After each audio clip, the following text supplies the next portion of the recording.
देखिए, लोक प्रशासन का जो पेपर फर्स्ट है उसका अपन इसमें अध्ययन कर रहे हैं। तो ये सवाल अगर आपकी परीक्षा में आता है, लोकतांत्रिक समाजवादी समाज में प्रशासनिक संस्थाओं की भूमिका क्या है, तो इसमें सबसे पहले हमें ये ध्यान होना चाहिए कि लोकतांत्रिक समाज क्या है और समाजवादी समाज क्या है। फिर जो हमारा जो जैसे भारत एक लोकतांत्रिक समाज है और चीन एक समाजवादी समाज है। अब चीन के शासन में और भारत के शासन में क्या अंतर है, ये आपको डिफरेंस पता होनी जरूरी है।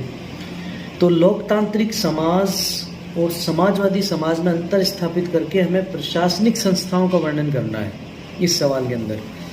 तो सबसे पहले तो हमें समाज का अर्थ पता होना चाहिए, चाहे लोकतंत्र हो, चाहे तानाशाह हो, चाहे समाजवादी समाज हो, सब चीज़ें समाज से मिलकर बनी होती है। तो समाज क्या है? देखिए, किसी भी देश में जो लोग रहते हैं वो मिलकर समाज बनाते हैं। समाज का अर्थ सिंपल है बिल्कुल। किसी राज्य में, किसी देश में जो लोगों का समूह है, जो बस्तियां बनाकर, नगर बनाकर, गांव बनाकर रहता है और अपने आर्थिक क्रियाओं को पूरा करता है और अपने देश को आगे बढ़ाने में योगदान करता है, वही समाज है। ठीक है, यही समाज मिलकर उन पर शासन कैसा हो इस चीज़ का चयन करता है। ठीक है, तो हमने जो भारत है हमारा, हमने क्या चीज़ का चयन किया है? हमने लोकतांत्रिक समाज का चयन किया है। तो लोकतांत्रिक समाज क्या होता है? लोकतांत्रिक समाज वो होता है जिसमें समाज के लोग खुद अपने जरिए, अपने चुने हुए लोगों के जरिए, ठीक है, अपने ऊपर या अपने देश के साथ शासन व्यवस्था को बिठाते हैं, वो लोकतांत्रिक समाज है। ठीक है, सीधे अर्थों में लोगों का, लोगों के द्वारा, लोगों के लिए जो समाज बनाया गया है वो लोकतांत्रिक समाज है। लोकतांत्रिक समाज में फैसले लेने की शक्ति जनता में निहित होती है। लगता तो ऐसा है कि जो फैसले ले रहा है राजनीतिक वर्ग, मंत्री, मुख्यमंत्री वगैरह फैसले ले रहे हैं, लेकिन दरअसल वो फैसले ले कौन रहा होता है? वो फैसले ले रहा होता है खुद लोग, खुद समाज। देखिए, आज आपको ये सारी बातें लिखनी है इस दूसरे टॉपिक में। देखिए, आज भारत में बीजेपी का राज है।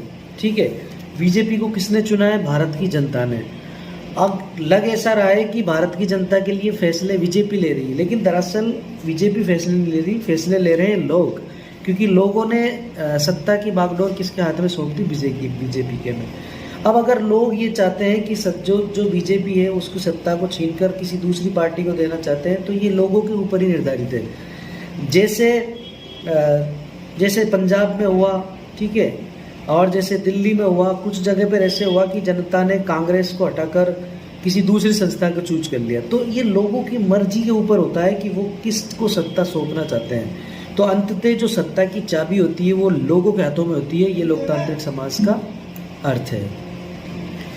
लोकतांत्रिक समाज में लोगों का कल्याण मेन होता है, ना कि किसी और का कल्याण। समाजवादी समाज का अर्थ लिखना है अब आपको। समाजवादी समाज क्या होता है, इसका एक एग्जैक्ट एग्जाम्पल आप चीन को देख सकते हो। समाजवादी समाज में राज्य जो होता है, यानी जो देश होता है, वो ज़्यादा इम्पोर्टेंस रखता है लोगों की तुलना में, और राज्य के जरिए ही शासन किया जाता है। ठीक है, राज्य के हाथ में सत्ता की चाबी होती है, यानी देश के हाथ में, राज्य के हाथ में सत्ता की चाबी होती है, और राज्य फैसले लेता है लोगों के भविष्य के लिए, ना कि लोग फैसले लेते हैं लोगों के भविष्य के लिए। जनता को स्वतंत्रता सीमित होती है, प्रेस की आज़ादी कम होती है समाजवादी समाज में। ठीक है, तो लोकतांत्रिक समाज और समाजवादी समाज का अंतर आपके स्पष्ट समझ में आ रहा होगा। देखिए, ऐसे करके अगर आप इसको लिखोगे तो यहाँ लोकतांत्रिक समाज में सत्ता अंततः जनता के हाथों में होती है, जबकि समाजवादी समाज में जो शक्ति है वो किसके हाथ में होती है? राज्य के हाथ में होती है, देश के हाथ में होती है। लोकतांत्रिक समाज में लोगों को आज़ादी होती है, बोलने की आज़ादी होती है, प्रेस की आज़ादी होती है, चलने की, संगठन बनाने की, फैसले लेने की, हड़ताल करने की, इन सब की आज़ादी होती है। जबकि समाजवादी समाज में इस तरह की आज़ादी नहीं होती। लोगों को बोलने की, प्रेस की स्वतंत्रता की आज़ादी नहीं होती।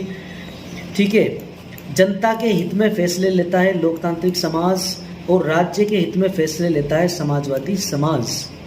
ठीक है, जो संपत्ति होती है वो लोगों के हाथों में होती है लोकतांत्रिक समाज में, जबकि संपत्ति पर पूरा नियंत्रण समाजवादी समाज के अंदर राज्य के पास में होता है, देश के पास में होता है। फिर इसके बाद में अगला टॉपिक डालना है आपको, इसी सवाल का उत्तर लिख रहे हैं अपन, प्रशासनिक संस्थाओं का परिचय। अब प्रशासनिक संस्थाएं क्या होती है, देखिए प्रशासनिक संस्था देखो क्या होती है। जैसे आपका और एक व्यक्ति का झगड़ा हो गया, आप दोनों का झगड़ा होने के बाद में पुलिस आपको पकड़ लिया, पुलिस ने आपको पकड़ के एसडीएम के सामने प्रस्तुत कर दिया, ठीक है। एसडीएम ने आप दोनों को जेल भेज दिया, ठीक है। जेल में जाने के बाद में, ठीक है, आपका केस चलता है कोर्ट के अंदर। फिर आप जज के सामने प्रस्तुत होते हो, तो जज बोलता है कि इन्होंने कोई ज़्यादा लड़ाई नहीं की है और ये आपसी सहमति से इस लड़ाई को, झगड़े को मिटाना चाहते हैं, इसलिए केस डिसमिस किया जाता है और आप फिर वापस कहाँ आ जाते हो, घर पे आ जाते हो, ठीक है। तो देखिए अब आप सारी प्रशासनिक संस्थाओं से आपका क्या हुआ है, आपका सामना हुआ है। देखिए आप दोनों के बीच में झगड़ा हुआ, दो लड़कों के बीच में, ठीक है। आप दोनों के बीच में झगड़ा होने के बाद में आप कहाँ गए, आपको किसने पकड़ा, पुलिस ने।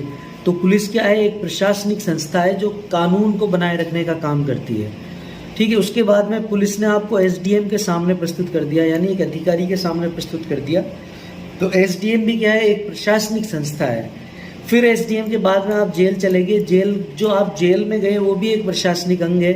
फिर इसके बाद में आपको न्यायपालिका के अंदर आपका केस चला, तो ये न्यायपालिका भी क्या है, एक प्रशासनिक संस्था है।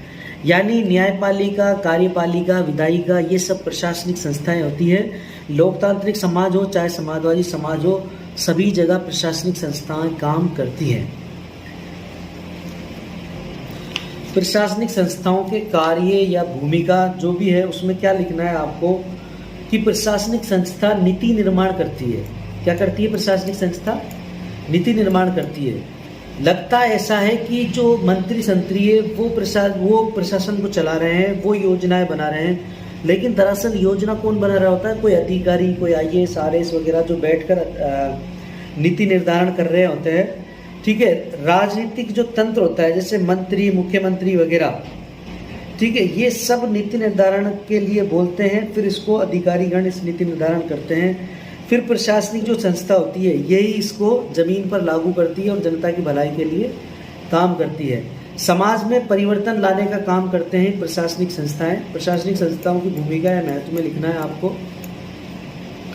देख लिए, प्रशासनिक संस्थाओं ने एक योजना बनाई कि 500 रुपये दिए जाएंगे प्रत्येक व्यक्ति को जो 50 साल से ऊपर हो, ठीक है। तो समाज में परिवर्तन आ रहा है, लोगों की जेब में पैसा आ रहा है, लोग भूखे नहीं मर रहे। तो समाज में परिवर्तन लाने का काम कौन करता है, प्रशासनिक संस्थाएं, ठीक है। अगर कोई दो गुट आपस में लड़ाई करते हैं, जैसे मान लो हिंदू धर्म और मुस्लिम धर्म के अनुयायियों के बीच में लड़ाई होती है, तो प्रशासनिक तंत्र क्या करता है, दोनों के बीच में बिठाकर फैसला करता है, दोनों के बीच में तालमेल बिठाने की कोशिश करता है, झगड़े खत्म करने की कोशिश करता है। तो प्रशासनिक संस्थाएं क्या करती है, विरोधी दलों में तालमेल बिठाने की कोशिश करती है, ठीक है, और जो संघर्ष और जो टकराव होते हैं उनको टाल देती है। जनता की सेवा करती है, जनता की सेवा में आप बहुत सारा लिख सकते हो, लंबा पूरा, ठीक है।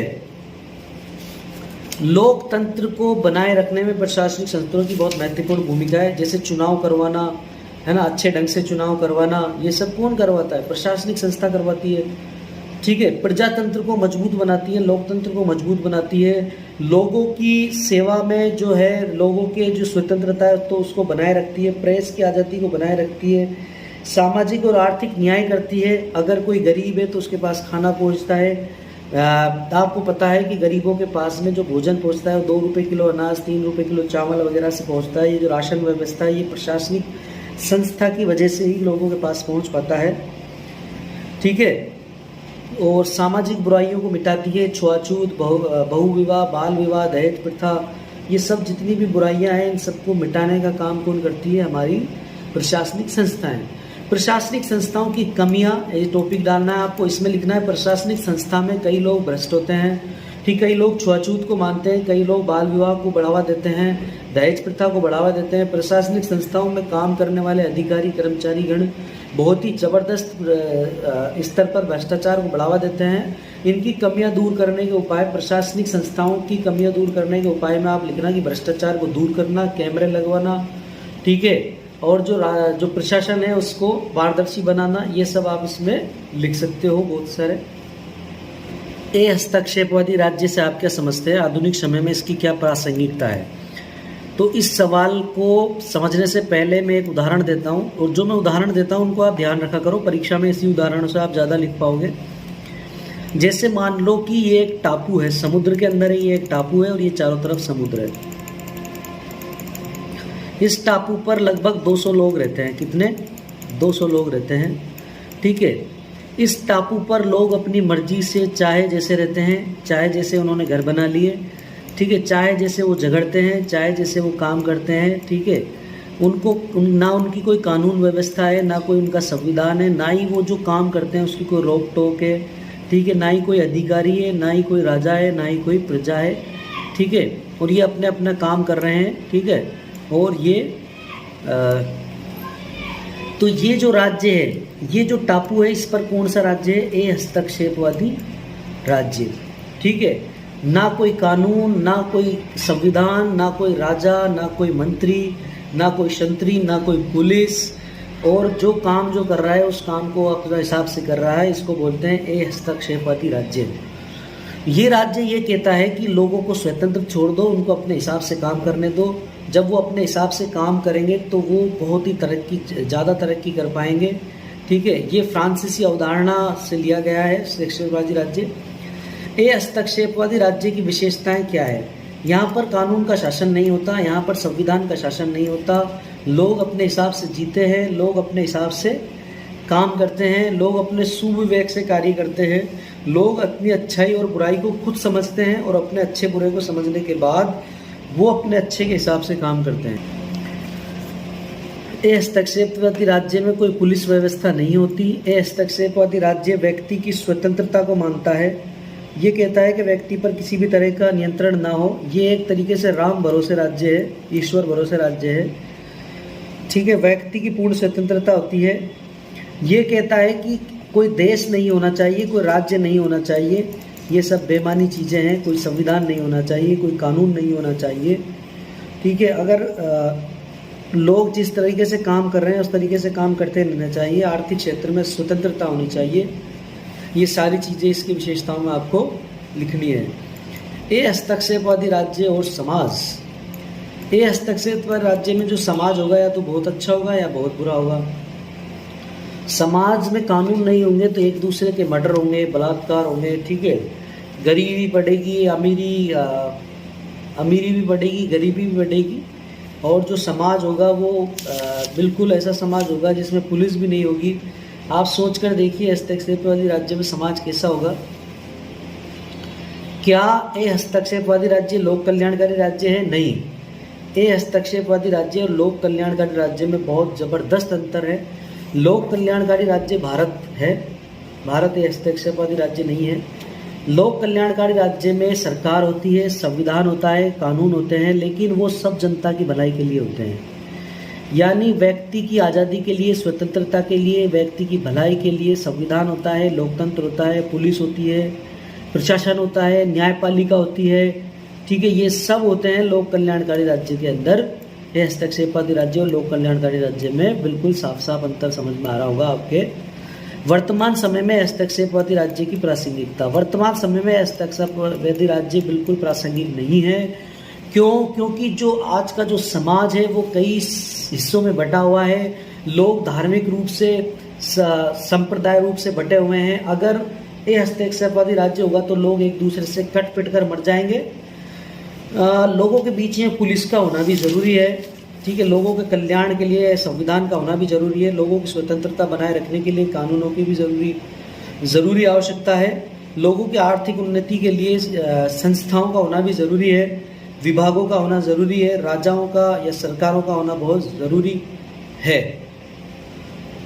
ये हस्तक्षेपवादी राज्य की क्या कमियां हैं? ये हस्तक्षेपवादी राज्य में हस्तक्षेप की बिल्कुल भी अवधारणा को नकार दिया गया है, जबकि हस्तक्षेप होना जरूरी है। कम स्तर पे हस्तक्षेप हो, लेकिन थोड़ा बहुत होना जरूरी है। हस्तक्षेपवादी राज्य में अगर सुधार करें तो हस्तक्षेप राज्य में एक तो राज्य की अवधारणा को डालना पड़ेगा। ठीक है। और थोड़ा बहुत हस्तक्षेप डालना पड़ेगा, जैसे पुलिस का, इसका। ठीक है। तो इस सवाल को आपको परीक्षा में लिख देना है। देखिए, आपके एक सवाल आएगा, क्या भारतीय प्रशासन एक लोकतांत्रिक प्रशासन है? लोकतांत्रिक प्रशासन की विशेषताएं बताओ। अगर आपके ऊपर वाले 2 सवाल आते हैं और ये सवाल भी आता है तो आप पहले इस सवाल को चूज करना। वैसे अब की बार 50% सवाल ही हल करने हैं आपको, तो दोस्तों आराम से बड़े प्रश्नों को हल करना।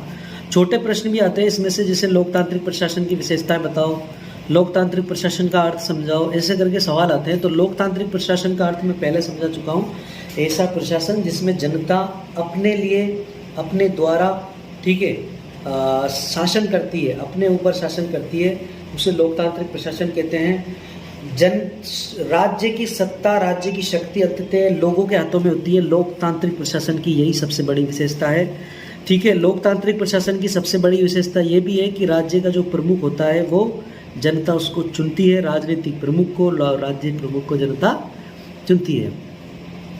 तो लोकतांत्रिक प्रशासन की विशेषताएं आपको समझानी है। भारत लोकतांत्रिक प्रशासन है और भारत में लोकतांत्रिक प्रशासन एक सफलतम उदाहरण है। अंग्रेजों के जाने के बाद में हमारे हिंदुस्तान ने लोकतांत्रिक प्रशासन को चुना। लोकतांत्रिक प्रशासन को चुनने के बाद में हमने दुनिया के सामने एक सफल उदाहरण पेश किया और हम एक सफल लोकतंत्र बनकर लोगों के सामने पेश हुए।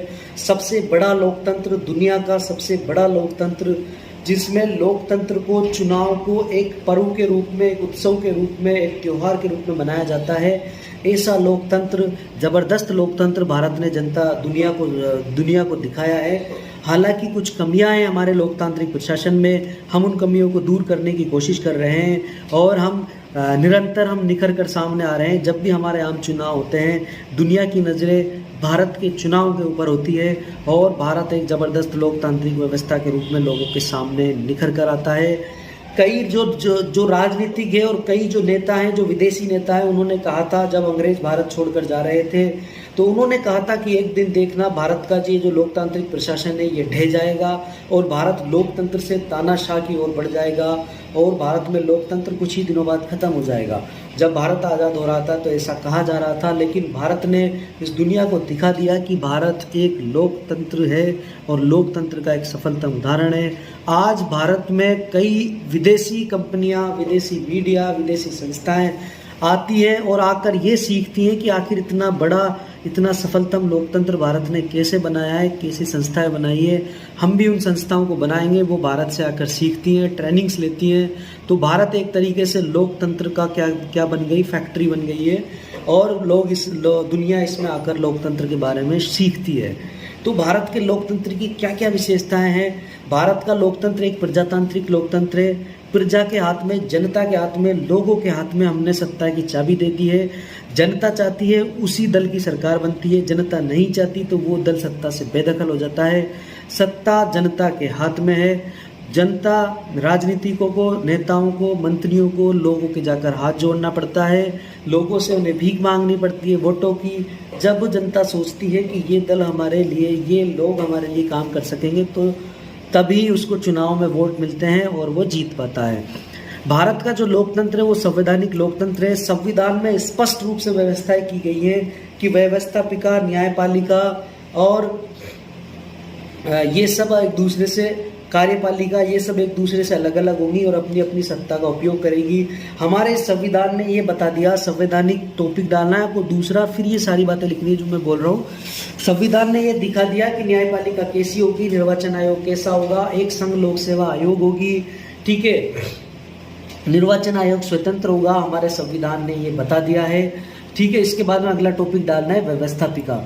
व्यवस्थापिका के रूप में हमारे यहाँ पर केंद्र में दो सभा हैं, लोकसभा और राज्यसभा। इन दोनों सभाओं में ही सांसद चुनकर जाते हैं। वो चुनने के बाद में सरकार का गठन होता है, फिर मंत्री बनते हैं, फिर वो कानून व्यवस्था को बनाते हैं। अगर संविधान में संशोधन की आवश्यकता होती है तो व्यवस्थापिका संशोधन करती है, व्यवस्थापिका कानून बनाती है। व्यवस्थापिका का अर्थ क्या है दोस्तों? व्यवस्थापिका का अर्थ है जैसे हमारे केंद्र में क्या है, लोकसभा, राज्यसभा और राष्ट्रपति, ये तीनों मिलकर व्यवस्थापिका बनाती है। लोकसभा और राज्यसभा दोनों मिलकर कानून बनाती है। तो व्यवस्थापिका का कार्य क्या है? कानून बनाना और शासन करना। न्यायपालिका है, भारत में लोकतांत्रिक प्रशासन की देखरेख के लिए और जनता की भलाई के लिए हमने एक न्यायपालिका बनाई है। न्यायपालिका स्वतंत्र है बिल्कुल, वो अपने हिसाब से काम करती है। न्यायपालिका को हमने स्वतंत्र बनाया है। न्यायपालिका पर नेताओं का, प्रधानमंत्री का, मुख्यमंत्री का, राष्ट्रपति का, किसी का भी नियंत्रण नहीं है न्यायपालिका के ऊपर। न्यायपालिका स्वतंत्र है, वो अपने हिसाब से काम करती है। अगर कोई प्रधानमंत्री या अगर कोई मुख्यमंत्री न्यायपालिका के साथ टकराता है या न्यायपालिका कोई ऐसा काम करता है जो जनता की भलाई के लिए नहीं है, तो न्यायपालिका क्या करती है, उस सरकार को, उस मुख्यमंत्री को, उस प्रधानमंत्री को रोकती है कि तुम ऐसा काम मत करो, वरना हम तुम्हारी सरकार को उखाड़ के फेंक देंगे। न्यायपालिका में इतनी भी ताकत होती है कि वो प्रधानमंत्री और मुख्यमंत्रियों को अपनी सत्ता से बेदखल कर सके। न्यायपालिका की सबसे ज़्यादा स्वतंत्रता है भारत में। शक्ति का विकेंद्रीकरण, बिल्कुल लोकतंत्र, भारत के लोकतांत्रिक प्रशासन में हमने शक्ति का विकेंद्रीकरण किया है। शक्ति का विकेंद्रीकरण का मतलब होता है कि हमने जो सत्ता की चाबी है वो किसी एक ही आदमी के हाथ में नहीं दी, जबकि हमने सत्ता का विकेंद्रीकरण किया है।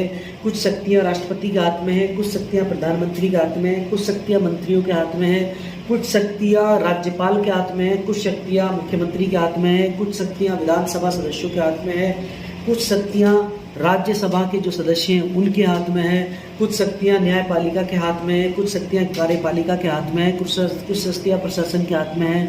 तो हमने शक्तियों का विकेंद्रीकरण किया है, ना कि हमने शक्तियां एक ही आदमी के हाथ में सौंप दी। अगर एक ही आदमी के हाथ में हम शक्तियां सारी सौंप देते तो क्या होता, वो व्यक्ति भारत में तानाशाह बन जाता। इसलिए हमने शक्ति का विकेंद्रीकरण कर दिया। विकेंद्रीकरण का मतलब होता है शक्तियों को बांट देना, अलग अलग बांट देना, शक्तियों का बंटवारा हमने कर दिया, यही शक्तियों का विकेंद्रीकरण है। ये टॉपिक लिखने के बाद में आपको ये सारी बातें लिखनी है। राजनीतिक सर्वोच्चता, बिल्कुल हमारे यहाँ पर राजनीतिक सर्वोच्चता है। हम क्या करते हैं, लोकसभा राज्यसभा के लिए लोगों को चुनकर भेजते हैं, सांसदों को चुनकर भेजते हैं। वो लोकसभा राज्यसभा में बैठते हैं जाकर, फिर वो चाहे तो संविधान में संशोधन करे, वो कोई सा भी कानून बना सकते हैं। हमको उन कानूनों को फॉलो करना होता है, पुलिस उन कानूनों को फॉलो करवाती है। तो राजनीतिक सर्वोच्चता सबसे बड़ी है। राजनीतिक सर्वोच्चता को हमने प्रमुख माना है। जन कल्याण की भावना से हम काम करते हैं, हमारी सरकारें काम करती है। हमारा संविधान जन कल्याण की भावना से लिखा गया है। हमारे संविधान की जो प्रस्तावना है वो जन कल्याण की भावना से प्रेरित है। हमारे यहाँ पर कानून का शासन है। अगर कोई प्रधानमंत्री भी कोई मर्डर कर देता है या कुछ कर देता है, या कोई मुख्यमंत्री किसी केस में फंस जाता है, या कोई किसी मंत्री शंत्री का बेटा है, चाहे किसान का बेटा है, अगर वो कोई बुरा काम करते हैं तो उन्हें कानून के हिसाब से सज़ा मिलती है, और बिल्कुल मिलती है। कर्मचारी संगठनों, कर्मचारियों को अपना संगठन बनाने की आज़ादी है, संघ बनाने की आज़ादी है, बोलने की आज़ादी है, प्रेस की आज़ादी है। जनता का प्रशासन में योगदान होता है। ठीक है, प्रशासन का जनता में कैसे योगदान होता है, एक खुली भर्ती होती है जो आरपीएससी करवाती है, जो यूपीएससी करवाती है, आईएएस आरएएस की भर्तियाँ होती है, न्यायपालिका में भर्तियाँ होती है। जनता उस भर्ती में भाग लेती है, फिर भर्ती में भाग लेने के बाद उनका चयन होता है, वो प्रशासन में अपना योगदान देती है। भ्रष्टाचार पर लगाम लगाने के लिए हमने कई बार ये कार्य किए हैं, जैसे हमने लोकपाल का चयन किया, लोकायुक्त का चयन किया, हमने कई कानून बनाए, हमने प्रशासन में को स्वच्छ बनाने के लिए हमने आरटीआई बनाई, यानी आरटीआई बनी या राइट टू इन्फॉर्मेशन, सूचना का अधिकार अधिनियम 2005। तो ये भ्रष्टाचार पर लगाम लगाने के लिए बनाया गया। पारदर्शी प्रशासन बनाए रखने के लिए हमने आरटीआई बनाया। आरटीआई बनाने के बाद में हमने क्या किया, आरटीआई बनाने के बाद में हमने हमारे प्रशासन को ऐसा बनाया कि लोग आकर देखें कि हमने क्या फैसले लिए हैं। हम छुपे हुए शासन नहीं करते। प्रेम और सौहार्द बनाने के लिए, शांति और सुरक्षा उत्तरदायित्व की निश्चितता बनाए रखने के लिए हमने कई विभाग बनाए। ठीक है, प्रेम और सौहार्द के लिए हमारी पुलिस काम करती है। हमारी जनता भी यही चाहती है कि शांति बनी रहे और देश आर्थिक उन्नति करता रहे। ये सारी बातें आपको एक एक वर्ड इस सवाल के आंसर में लिखने हैं। इनको ध्यान रखो, बार बार सुनो, सुनने के बाद में परीक्षा में जाकर इन सबको लिख दो। दोस्तों, आपके घर में रसोई होगी। रसोई क्यों बनाई है हमने घर में? देखिए, आपके घर में ये मान लो ये रसोई है, ये कमरे वगैरह हैं, ये सब है, तो ये रसोई क्यों बनाते हैं हम घर में? रसोई हम इसलिए बनाते हैं ताकि जो खाना है वो हमारा रसोई में बने, और खाना हमारे लिए ज़रूरी है, क्योंकि बगैर खाने के हम जीवित नहीं रह सकते। तो खाना बनाने के लिए हम एक घर बनाते हैं जिसे रसोई कहते हैं। ठीक है, हमारी माता बहनें, हमारे पिताजी, भाई वगैरह जो भी है रसोई में जाते हैं, खाना बनाते हैं, फिर उस खाने को बाहर निकाल के लाते हैं, फिर हम कमरों में डाइनिंग टेबल पे उस खाने को खाते हैं। तो मैं ये उदाहरण क्यों दे रहा हूँ? मैं उदाहरण इसलिए दे रहा हूँ क्योंकि कोई भी जब हम काम करते हैं तो उस काम को करने का एक मकसद होता है। आज मैं आपको पढ़ा रहा हूँ तो मेरा इस पढ़ाने का भी आपको मकसद है। मेरा मकसद ये है कि आप लोग अच्छे से पढ़कर जाएं और अच्छे से अपना पेपर करें, ठीक है। इसके अलावा मेरा एक और मकसद है कि मेरा जो यूट्यूब चैनल है वो फेमस हो, लाइक हो, उस पर सब्सक्राइबर बढ़े, ताकि थोड़ी बहुत इनकम भी आए जेब में। पहली बात तो ये है कि ये जो चैनल्स होते हैं एजुकेशन वाले, ये ज़्यादा फेमस नहीं होते। जनता को क्या पसंद है? जनता को ये पसंद है कि हंसी मजाक के जो चैनल है वो हो। आप अमित भड़ाना के चैनल को देख लीजिए, कितने ज़्यादा सब्सक्राइबर है उसके। इसके अलावा आप कोई भी यूट्यूब चैनल पे कोई भी फर्जी न्यूज़ चैनल है जिसने कहा कि रूस ने यूक्रेन पर हमला किया और यूक्रेन ने इस तरीके से जवाब दिया, इस तरीके से आपने कहीं देखा होगा न्यूज़ चैनल, जो फर्जी चैनल होते हैं। इन फर्जी चैनलों के भी मिलियन सब्सक्राइबर होते हैं, मिलियंस व्यूज़ होते हैं। लेकिन हम जो दिल से पढ़ाते हैं उन चीज़ों के कम ही व्यूज़ होते हैं और कम ही सब्सक्राइबर होते हैं। इसलिए क्या है कि कभी कभी इन चीज़ों को छोड़ने का मन करता है, लेकिन कई मैसेज आते हैं लोगों के व्हाट्सएप पर भी और आप कमेंट्स में भी देख सकते हो। तो मैंने फिर इस काम को करने की ठानी थी और मैं दोबारा से अब आप लोगों के लिए वीडियो बना रहा हूँ। देखिए, मेरा जो सवाल जो होता है उसके जवाब जो मैं जो बोलता हूँ वो उसके ज़्यादा जवाब होते हैं। उन जवाबों को जो मैंने जो बोलता हूँ, जो उदाहरण देता हूँ, उनको आप लिख सकते हो कॉपी में, और आपको पूरा लिखना पड़ेगा। आपके बहुत अच्छे नंबर आएंगे। पुराने कमेंट्स में देखिए, आपको कुछ लोगों के ऐसे ऐसे कमेंट्स आए कि हम तो एक दिन पढ़ के नहीं गए, हमारे इतने अच्छे नंबर आए। तो उनके नंबर इसलिए आए क्योंकि उनको उदाहरण ध्यान रहते हैं और वो उदाहरणों के जरिए क्या है समझाते हैं कॉपी में। तो कॉपी को जो चेकर होता है, जो टीचर होता है, वो ये समझता है कि इसकी समझ बहुत ज़बरदस्त है, इसलिए उसने ऐसा लिखा है। दरअसल किताबों में लिखा हुआ, सीरीज में लिखा हुआ तो कोई भी लिख देता है। समझकर किसी चीज़ को अगर लिखने का आप कोशिश करोगे तो आप अच्छा लिख पाओगे और उसी से आपके नंबर आएंगे ज़्यादा।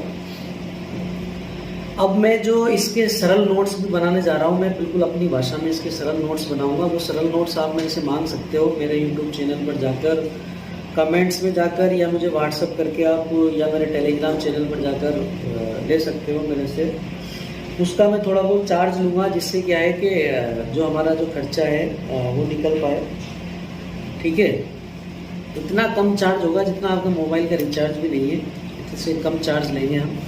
और दूसरी बात ये है कि मेरे पास कई तरह के कमेंट्स आते हैं कि सर आपने ये चीज़ गलत बताई है, या आप कौन है, हिंदू है, मुस्लिम है, क्या है आप। तो मैं पहली बात ये कह दूँ कि जो बच्चा इंटेलिजेंट है और जो अच्छा दिमाग रखता है, जो टॉप करना चाहता है यूनिवर्सिटी को, उसको यूट्यूब चैनल पर कभी पढ़ाई नहीं करनी चाहिए, चाहे वो मेरा यूट्यूब चैनल हो, चाहे कोई और का यूट्यूब चैनल हो। वो उस बच्चे को अपनी क्लास में अपने टीचरों से और अपने बुक्स से पढ़ना ज़रूरी है। दरअसल ये जो चैनल्स होते हैं, यूट्यूब चैनल्स होते हैं, ये सारी चीज़ें आपको सिखा नहीं पाते। जैसे आज मेरे पास कई बच्चे पढ़ने आते हैं, ठीक है, तो वो बच्चे मेरे से सारी चीज़ें पूछते हैं, सभी चीज़ें समझते हैं। तो वो चीज़ें बेटर होती है जब मैं उन्हें ऑफलाइन पढ़ाता हूँ, ठीक है, या मैं ऑनलाइन क्लासेस लेता हूँ, तब भी ये चीज़ें ठीक होती है। लेकिन अगर आप एक दिन में पढ़कर या एक दो दिन में पढ़कर एग्ज़ाम देना चाहते हैं या आप पास होना चाहते हैं, तो आप इस यूट्यूब चैनल को देखो। और अगर आप टॉप करना चाहते हैं तो इस यूट्यूब चैनल को बिल्कुल मत देखिए।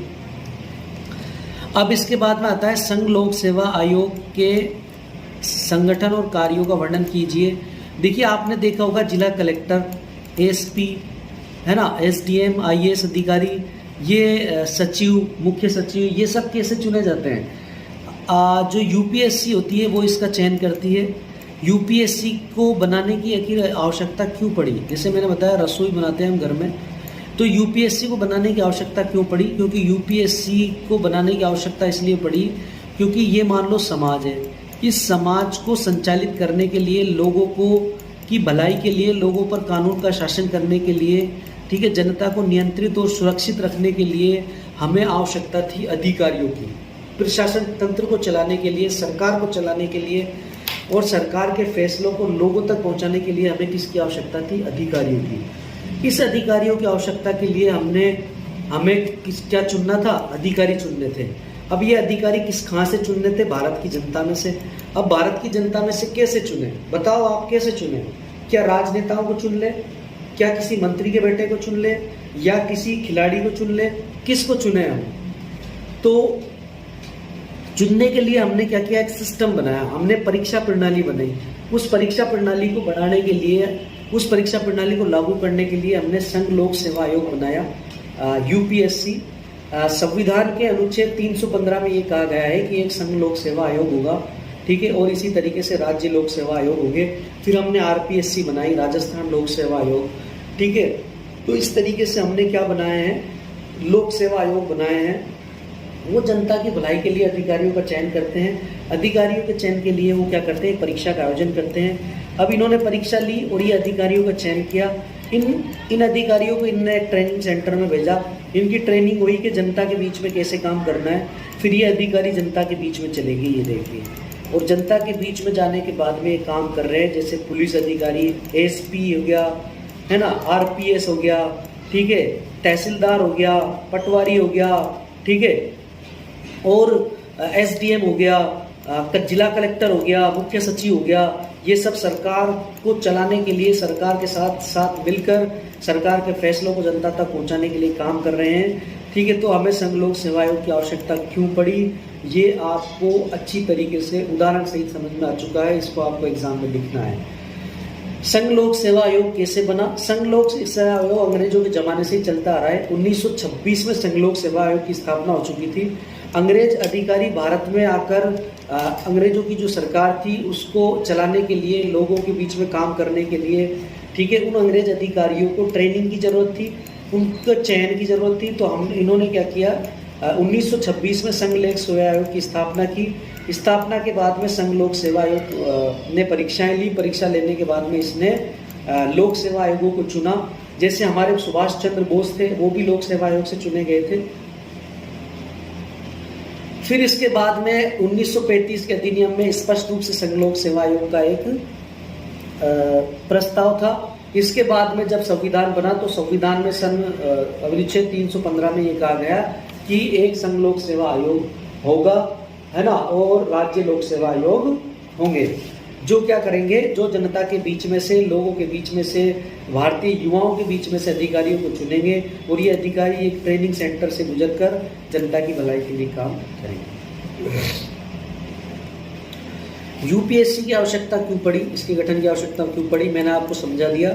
ये जो मैंने चित्र डायग्राम बनाया है, इससे आपको समझ में आ रहा होगा। ये भारत की जनता है, ये संघ लोक सेवा आयोग है, ये ट्रेनिंग सेंटर है, और यहाँ से निकल कर ये जनता के बीच में चलेंगे, भारत में चलेंगे और ये शासन कर रहे हैं, ठीक है। समझ में आ गया सारा आपके, हमने संघ लोक सेवा आयोग को क्यों चुना। इसके बाद में आता है यूपीएससी का संगठन। यूपीएससी कैसे, कौन कौन है यूपीएससी के अंदर।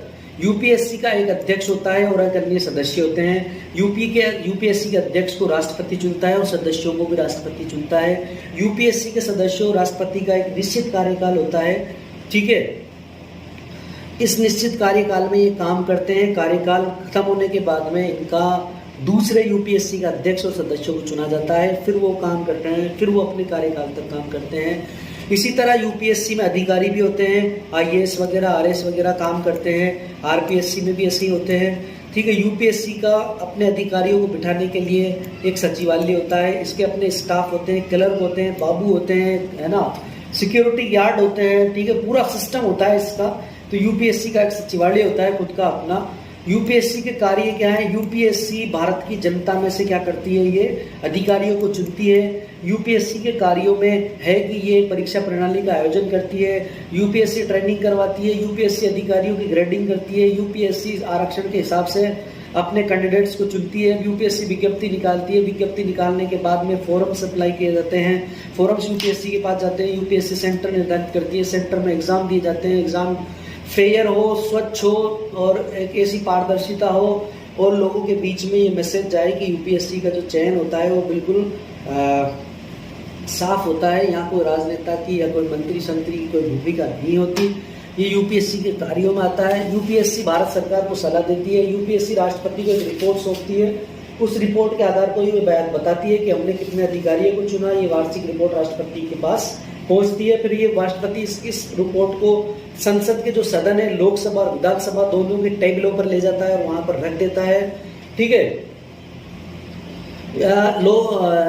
यूपीएससी अपनी समितियों का चयन करती है, अनुशासनात्मक कार्यवाही करती है, ठीक है। अगर कोई अधिकारी भ्रष्टाचार वगैरह में लिप्त होता है तो उससे संबंधित फाइलें यूपीएससी के पास पहुंचती है, ठीक है। यूपीएससी का बहुत सारा योगदान है ना। यूपीएससी स्वतंत्र भारत को और भारत की स्वतंत्रता बनाए रखने में एक स्तंभ का कार्य करती है। अगला सवाल है, निर्वाचन आयोग की संरचना और भूमिका का वर्णन कीजिए।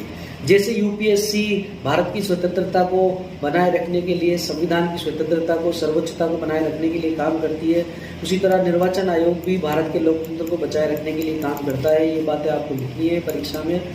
निर्वाचन आयोग की संरचना और भूमिका के वर्णन में आपसे सबसे पहले संविधान में निर्वाचन आयोग की क्या व्यवस्था है, ये चीज़ समझानी है आपको। इसमें ऐसे लिखना है, जब भारत आज़ाद हो रहा था तो भारत के जो नेता थे, राजनेता थे, जो स्वतंत्रता सेनानी थे, उन्हें पता था कि भारत में हमें एक लोकतांत्रिक शासन की व्यवस्था करनी है। लोगों के द्वारा एक ऐसी सरकार को चुना जाना है जो सरकार की, जो लोगों की कल्याणकारी, जो कल्याणकारी सरकार हो, लोगों की भलाई के लिए काम करती हो। इस सरकार का चयन कैसे होगा? इस सरकार का चयन आम चुनाव के जरिए होगा। आम चुनाव कौन करवाएगा? आम चुनाव निर्वाचन आयोग करवाएगा। तो निर्वाचन आयोग जो आम चुनाव करवाएगा, सरकार को चुनने का काम करवाएगा, उस निर्वाचन आयोग को संविधान में व्यवस्था होनी चाहिए, संवैधानिक संस्था होनी चाहिए, ताकि निर्वाचन आयोग की स्वतंत्रता बनी रहे और कोई भी राजनीतिक दल, कोई भी प्रधानमंत्री, कोई भी मंत्री, कोई भी पुलिस, ठीक है, कोई भी न्यायपालिका निर्वाचन आयोग के काम में हस्तक्षेप नहीं कर सके। निर्वाचन आयोग को अपनी मर्जी से काम करना है, स्वतंत्र चुनाव के लिए, आम चुनाव के लिए बड़े ढंग से काम करना है, ताकि जनता के बीच में, विश्व के सामने एक सफलतम लोकतंत्र का उदाहरण भारत पेश कर सके। तो संविधान में निर्वाचन आयोग की व्यवस्था करने के लिए स्पेशल रूप से डॉक्टर भीमराव अंबेडकर ने बहुत अच्छा योगदान दिया। संविधान में अनुच्छेद 324 से लेकर 329 तक निर्वाचन आयोग की व्यवस्था के बारे में है, ठीक है। संविधान का अनुच्छेद 354 ये कहता है कि भारत में एक निर्वाचन आयोग होगा, वो स्वतंत्र होगा और देश में निर्वाचनों के निर्देशन, अधीक्षण और नियंत्रण का काम करेगा। भारतीय संविधान के अधीन संसद और राज्यों के जो विधानमंडल है, राष्ट्रपति है, उपराष्ट्रपति है, इनके निर्वाचनों का निर्देशन, अधीक्षण और नियंत्रण का काम कौन करेगा? निर्वाचन आयोग करेगा। मतदाताओं की सूची बनाएगा, मतदाताओं की सूची में क्या करेगा? बदलाव करेगा, मतदाताओं की सूची को अपडेट करेगा, ठीक है। और चुनाव से संबंधित कोई नई नई चीजें, टेक्नोलॉजियां आएगी, जैसे ईवीएम मशीन आई या फिर कोई और टेक्नोलॉजी आएगी, जैसे वीवीपैट आया, ठीक है। वीवीपैट एक पर्ची होती है, आपके छोटा क्वेश्चन आता है वीवीपैट, आगे बताऊंगा। तो निर्वाचन आयोग ऐसा स्वतंत्र होगा जो अपने काम करेगा। संविधान में निर्वाचन आयोग की स्वतंत्रता की ये सारी व्यवस्थाएं की गई है। दूसरा टॉपिक डालोगे, निर्वाचन आयोग की संरचना। निर्वाचन आयोग की संरचना कैसी होती है? निर्वाचन आयोग में एक तो मुख्य निर्वाचन आयुक्त होता है और एक अन्य निर्वाचन आयुक्त होते हैं। मुख्य निर्वाचन आयुक्त अन्य निर्वाचन आयुक्तों के साथ में मिलकर फैसले लेता है। फैसले मुख्य निर्वाचन आयुक्त नहीं लेता, बल्कि सहमति से लिए जाते हैं। वर्तमान में निर्वाचन आयोग में इसका शॉर्ट रूप है ईसी, इलेक्शन कमीशन। वर्तमान में ईसी में एक मुख्य निर्वाचन आयुक्त और 2 अन्य निर्वाचन आयुक्त हैं, ठीक है। ये तीनों मिलकर आपसी सहमति से फैसले लेते हैं, ठीक है। जैसे मान लो राजस्थान में चुनाव करवाना है, किस डेट को चुनाव करवाए, तो ये दोनों मिलकर कह रहे हैं कि 3 तारीख को चुनाव करवाए, और ये अकेला जो है अन्य निर्वाचन आयुक्त तो वो कह रहा है कि नहीं 10 तारीख को चुनाव करवाए। तो इन दोनों का फैसला मान्य होगा, ना कि इस एक का फैसला मान्य होगा। तो निर्वाचन आयोग का जो फैसला होता है वो बहुमत से होता है। मुख्य निर्वाचन आयुक्त और अन्य निर्वाचन आयुक्त मिलकर फैसला लेते हैं। मुख्य निर्वाचन आयुक्त की नियुक्ति राष्ट्रपति करता है, अन्य निर्वाचन आयुक्तों की नियुक्ति भी राष्ट्रपति करता है मुख्य निर्वाचन की सलाह से। लेकिन जब राष्ट्रपति मुख्य निर्वाचन आयुक्त की नियुक्ति करता है तो वो राष्ट्रपति प्रधानमंत्री से इनसे सलाह लेता है।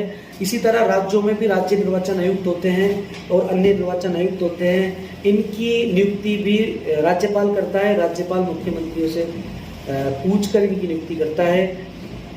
जो राज्य निर्वाचन आयुक्त होते हैं वो पंचायतों में, इनमें जो निर्वाचन होते हैं उनके लिए काम करता है। इसी तरह निर्वाचन आयोग का एक कार्यालय होता है जिसको सचिवालय कहते हैं। इस सचिवालय में 3 सचिव होते हैं। जिस तरह 3 निर्वाचन आयुक्त होते हैं उसी तरह 3 सचिव होते हैं। ये नाम ध्यान रखो आप, निर्वाचन आयुक्त, मुख्य निर्वाचन आयुक्त, अन्य निर्वाचन आयुक्त, ठीक है, इन्हें लिख लो अपनी कॉपी में। इसी तरह जो निर्वाचन आयोग का जो सचिवालय होता है, ठीक है, जो कार्यालय होता है उसमें क्लर्क होते हैं, बाबू होते हैं, अधिकारी होते हैं, स्टेनोग्राफर होते हैं, कार्यालय सहायक होते हैं, पुस्तकालय अध्यक्ष होता है, टाइपिस्ट होते हैं, वरिष्ठ लिपिक होते हैं, कनिष्ठ लिपिक होते हैं, चतुर्थ श्रेणी कर्मचारी जो सफाई कर्मचारी होते हैं वो होते हैं, ठीक है। अनुसंधान करने वाले अधिकारी होते हैं, टेक्नोलॉजी को देखने वाले होते हैं, ठीक है। ये सारी चीज़ें होती हैं निर्वाचन आयोग के सचिवालय के अंदर। निर्वाचन आयोग के कार्य, शक्तियाँ और भूमिका का उल्लेख कीजिए, है ना। ये सवाल ये इसमें लिखना है आपको। ईसी के कार्य या भूमिका एक ही चीज़ है। कार्यों में आप क्या लिखोगे? निर्वाचन आयोग स्वतंत्र चुनाव करवाता है, आम चुनाव करवाता है, सीटों का आरक्षण करवाता है, सीटों का आरक्षण के हिसाब से सीटों का बंटवारा करता है, निर्वाचन नामावलियां यानी मतदाता पर्चियों को तैयार करता है, मतदाता सूचियों को तैयार करता है, निर्वाचन क्षेत्रों का निर्धारण करता है, परिसीमन करता है। जैसे टोंक सवाई माधोपुर का एक सांसद होगा, ये किसने निर्धारित किया? ठीक है, यानी गंगापुर, सवाई माधोपुर और टोंक, है ना, इसका एक सांसद होगा। ये किसने निर्धारित किया? ये निर्धारित किया इलेक्शन कमीशन ने।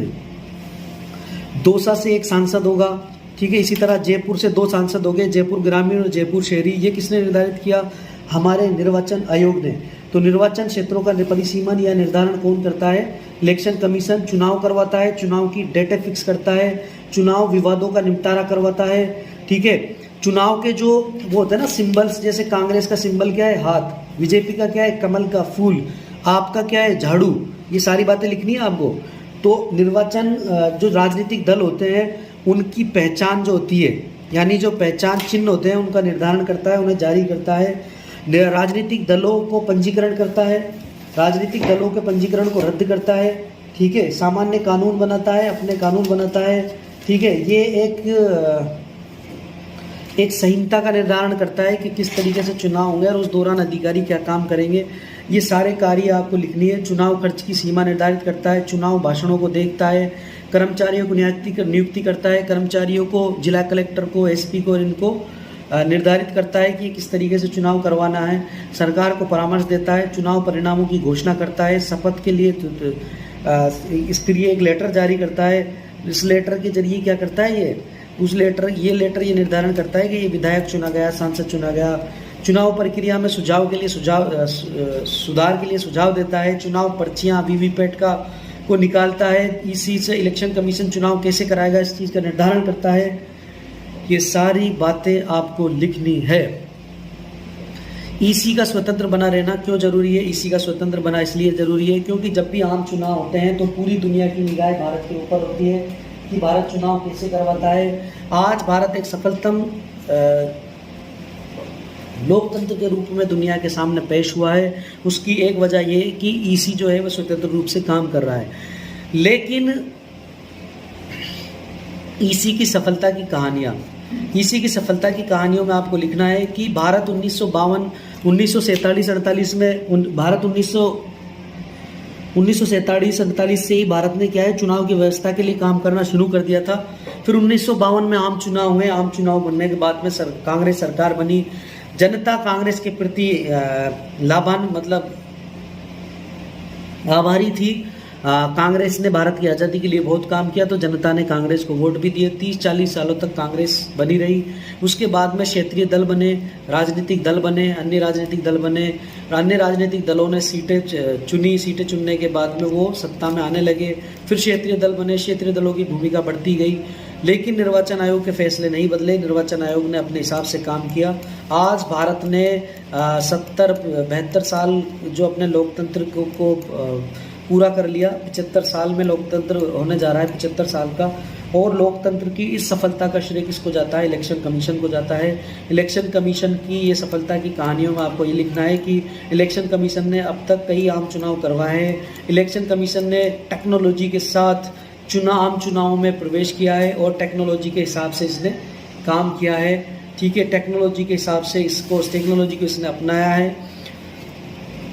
भ्रष्टाचार को इसने बढ़ावा नहीं दिया। जनता, राजनीतिक दलों की जो प्रभावी जो दल थे उनकी इसने एक ना सुनी। इसी ने अपने हिसाब से काम किया। इसी की कमियां में ये लिखना है कि आप कभी कभी राजनीतिक दलों से प्रभावित हो जाता है। इसी में भ्रष्टाचार की भी खबरें आती है।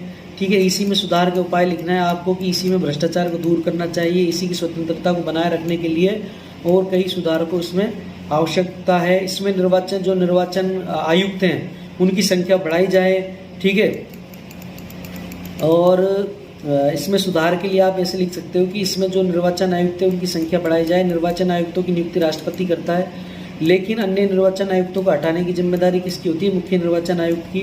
तो अन्य निर्वाचन आयुक्तों को भी ऐसे ही हटाया जाए जैसे मुख्य निर्वाचन आयुक्त को हटाया जाता है, ऐसे लिख सकते हो आप। दबाव समूह से आप क्या समझते हैं? दबाव समूह और राजनीतिक दलों में अंतर स्पष्ट कीजिए। बहुत सीधा सवाल है, वो काफ़ी खूब बड़ा सारा आंसर लिखोगे आप इसका एक उदाहरण समझाता हूँ मैं, फिर बाद में अपन इस सवाल के उत्तर को समझेंगे। इस उदाहरण को भी आप परीक्षा में लिख सकते हो। देखिए, भारत में आपने एक संगठन का नाम सुना होगा, आरएसएस, स्वयं सेवक संघ। क्या आरएसएस चुनाव लड़ती है? नहीं लड़ती। लेकिन बीजेपी जब कोई फैसला लेती है, भारतीय जनता पार्टी, ठीक है, तो उसके फैसलों में आरएसएस के फैसलों की और बीजेपी के फैसलों की झलक एक दूसरे से मिलती जुलती है। जैसे आरएसएस चाहती थी कि कश्मीर से धारा 370 हटे, तो धारा 370 को हटा दिया बीजेपी ने, ठीक है। आरएसएस ये चाहती थी कि भारत में यूनिफॉर्म सिविल कोड लागू हो, तो बीजेपी ने जो है यूनिफॉर्म सिविल कोड के लिए काम करना शुरू कर दिया। आरएसएस अगर कोई और काम करना चाहती है तो वो क्या करेगी? ये जो बीजेपी है इस पे दबाव बनाएगी सरकार के ऊपर कि आपको ये काम करना है, फिर बीजेपी सरकार उस कार्य को अमल में लाएगी। तो आरएसएस एक तरीके का क्या हो गया? दबाव समूह। क्या हो गया? दबाव समूह। दबाव समूह क्या होते हैं? ये तो हो गया राजनीतिक दल और ये हो गया संगठन। आरएसएस एक संगठन है, बीजेपी एक राजनीतिक दल है। राजनीतिक दल क्या करता है? चुनाव लड़ता है। चुनाव लड़ने के बाद में उसकी सरकार बनती है। सरकार बनने के बाद में वो जब फैसले लेता है तो दबाव समूह जो होता है उसके फैसलों को प्रभावित करता है। दबाव समूह एक पूरा धर्म भी हो सकता है, एक धर्म को मानने वाले हो सकते हैं। जैसे कांग्रेस की सरकार थी, शाहबानो का केस सुना होगा आपने। शाहबानो का केस 1980 के दशक का है। तो शाहबानो के केस में क्या हुआ? शाहबानो एक महिला थी, उस महिला ने कोर्ट में केस कर दिया। कोर्ट ने उस महिला के पक्ष में फैसला दिया, लेकिन जो मुस्लिम समाज था भारत का, वो इस फैसले से नाराज़ था, ठीक है। तो ऐसा माना जाता है कि उस समय जो मुस्लिम्स होते थे वो पूरे के पूरे कांग्रेस को एक तरफा वोट करते थे। तो कांग्रेस ने सोचा कि जो मुस्लिम वर्ग है वो हमारा जो वोटर्स हैं उससे छीन नहीं जाए हमारे वोटर्स।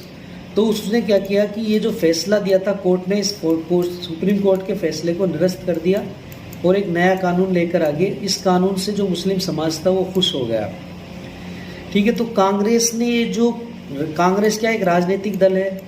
इस राजनीतिक दल पर दबाव समूह बन गया मुस्लिम समाज। इस मुस्लिम समाज ने दबाव समूह का काम किया, किसके ऊपर? कांग्रेस सरकार के ऊपर। तो कांग्रेस सरकार एक राजनीतिक दल है जो अपने हिसाब से फैसले लेता है, लेकिन इसके फैसले को प्रभावित कर दिया मुस्लिम समाज ने। तो एक तरीके से ये क्या हो गया? एक राजनीतिक दल पर दबाव समूह का काम हो गया। तो दबाव समूह का मतलब आपको समझ में आ गया होगा कि राजनीतिक दल, दबाव समूह का अर्थ क्या है? राजनीतिक दल सरकार बनाते हैं, ठीक है। सरकार बनाने के बाद इन राजनीतिक दलों को कई लोगों का, कई धर्मों का, कई संगठनों का समर्थन होता है। जैसे बीजेपी को आरएसएस का समर्थन है, ठीक है। तो जब राजनीतिक दल कोई फैसले लेता है तो उन फैसलों को जो दबाव समूह होता है वो प्रभावित करता है, ठीक है। तो वो जो समूह होता है वो दबाव समूह की श्रेणी में आता है। जो राजनीतिक दलों के फैसलों को प्रभावित करता है उसे हम दबाव समूह कहते हैं। राजनीतिक दल का अर्थ, राजनीतिक दल कोई दबाव समूह नहीं होता। राजनीतिक दल ही होता है। राजनीतिक दल का अर्थ होता है कि ऐसा दल जो आम चुनाव में भाग लेता है, अपने कैंडिडेट्स चुनाव में उतारता है और वो जो कैंडिडेट्स होते हैं वो चुनाव लड़ते हैं, जनता उनको वोट देती है। अब वो फेल होते हैं या पास होते हैं, यानी वो चुने जाते हैं या नहीं चुने जाते हैं, जनता की मूड के ऊपर निर्भर करता है। तो राजनीतिक दल अलग होते हैं, ये राजनीति में भाग लेते हैं सीधे तौर पर। दबाव समूह राजनीति में भाग नहीं लेते और दबाव समूहों का कोई कैंडिडेट चुनाव में नहीं उतरता। लेकिन दबाव समूह पर्दे के पीछे से राजनीतिक दलों के ऊपर दबाव बनाते हैं। दोनों में अंतर आपके समझ में आ गया। उदाहरण से लिखिए आप, दबाव समूह के कार्य। दबाव समूह के क्या क्या कार्य हैं? दबाव समूह अपने भले के लिए काम करता है, ठीक है। दबाव समूह अपने स्वार्थ के लिए या अपनी नीतियों को लागू करवाने के लिए काम करता है। दबाव समूह अपने लाभ के लिए काम करता है। दबाव समूह अपनी विचारधाराओं को फैलाने के लिए काम करता है। दबाव समूह राजनीतिक दलों को समर्थन तभी देता है जब राजनीतिक दल उसके हिसाब से काम करते हैं। दबाव समूह अपने सदस्यों को राजनीति में एंट्री करवाने के लिए काम करता है। दबाव समूह राजनीतिक दलों को प्रभावित करता है। दबाव समूह सरकारों को प्रभावित करता है। सरकारें जब फैसले लेती हैं तो दबाव समूह उन फैसलों को प्रभावित करता है।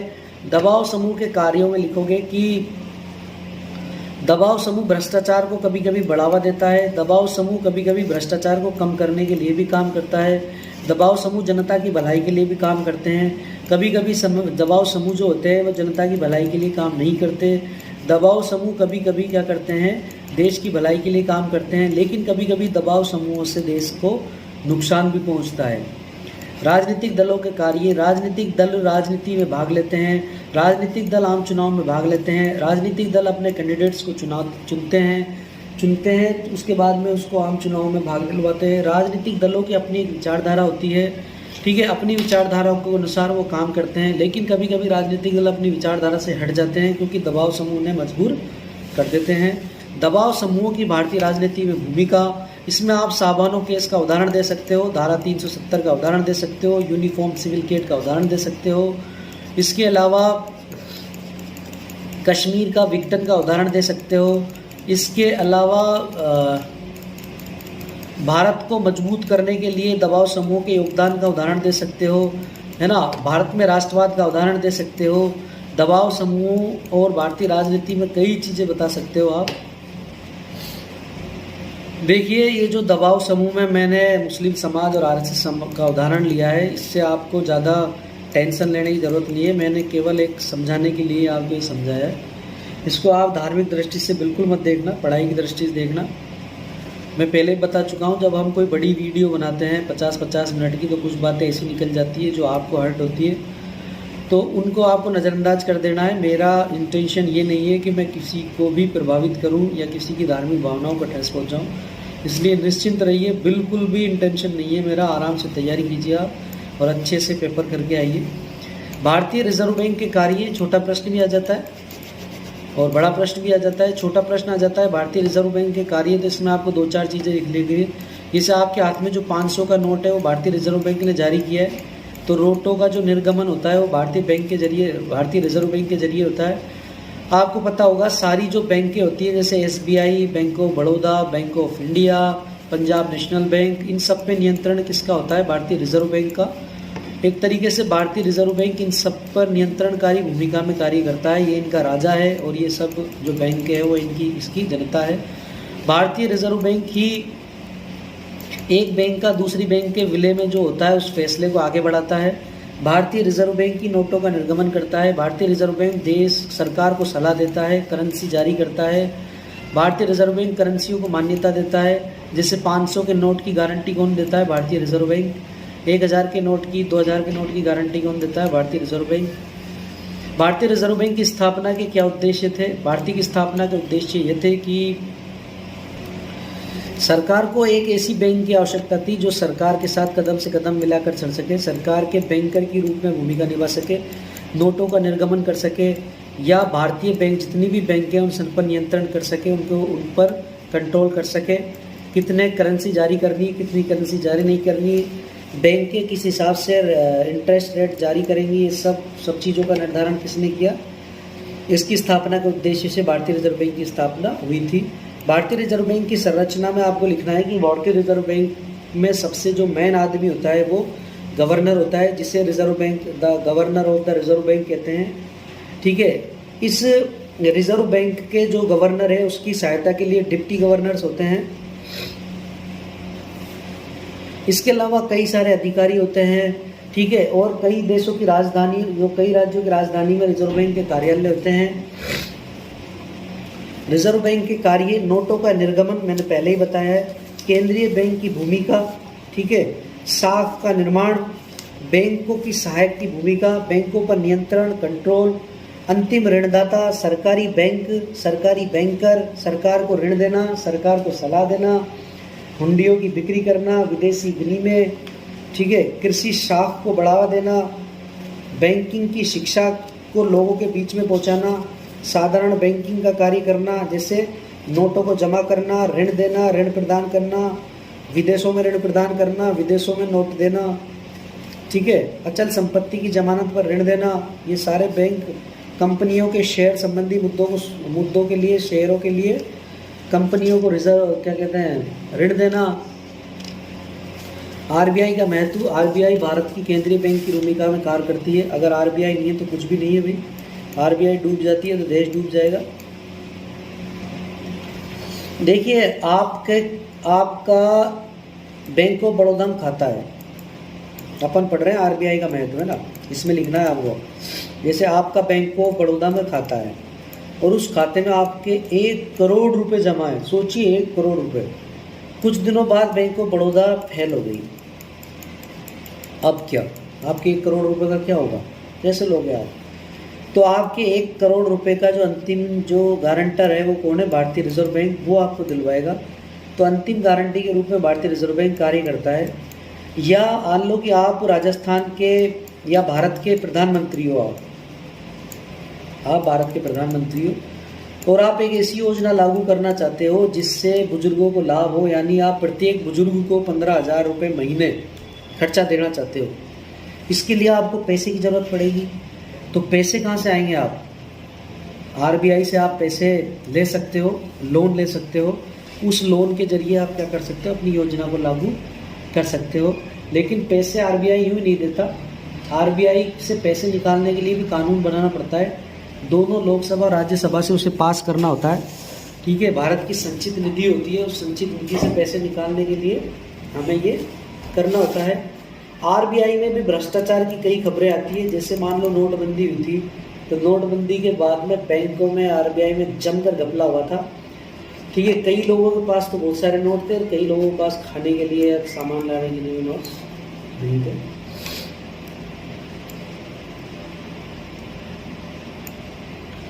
लेकिन अब अगर डिजिटल बैंकिंग को बढ़ावा दिया है भारतीय रिजर्व बैंक ने, अब मान लो कि कल नोटबंदी फिर लग जाए तो क्या करोगे आप?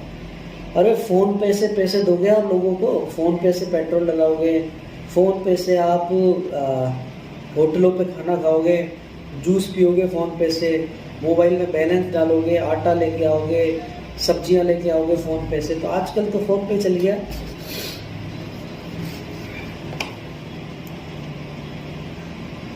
नीति आयोग के कार्य और महत्व का उल्लेख कीजिए। नीति आयोग बहुत इंपॉर्टेंट आयोग है भाई, ठीक है। पहले योजना आयोग था, इस योजना आयोग को हटाकर जब बीजेपी सरकार आई तो 2015 में नीति आयोग बना, 2014 में सरकार आई और आते ही उसने कहा कि भाई हम नीति आयोग बनाएंगे। नीति आयोग का अर्थ क्या है? नीति आयोग नीतियाँ बनाता है, प्रधानमंत्री की अध्यक्षता में नीति आयोग बनाया गया है। तो देश की उन्नति के लिए, लोगों के कल्याण के लिए, देश की सुरक्षा और शांति के लिए, ठीक है, समाज को लाभान्वित करने के लिए, ठीक है, नीतियाँ बनाई जाती है। नीति आयोग इस पर विचार करता है, विचार करने के बाद में ये नीतियाँ बनती है और इन नीतियों को लागू किया जाता है। नीति आयोग में प्रधानमंत्री अध्यक्ष होता है और मुख्यमंत्री वगैरह, प्रशासक वगैरह, केंद्र से शासित प्रदेश हैं उनके प्रशासक और राज्यों के मुख्यमंत्री इसके सदस्य होते हैं, ये सब इसमें भाग लेते हैं। नीति आयोग कैसे बना? पहले योजना आयोग था, फिर बाद में नीति आयोग बना। नीति आयोग और योजना आयोग में क्या अंतर है? योजना आयोग पुराना पड़ चुका था, नीति आयोग नया बना है भाई। नीति आयोग छोटी गति के या छोटे समय के फैसले लेता है, योजना आयोग लंबे समय के फैसले लेता था।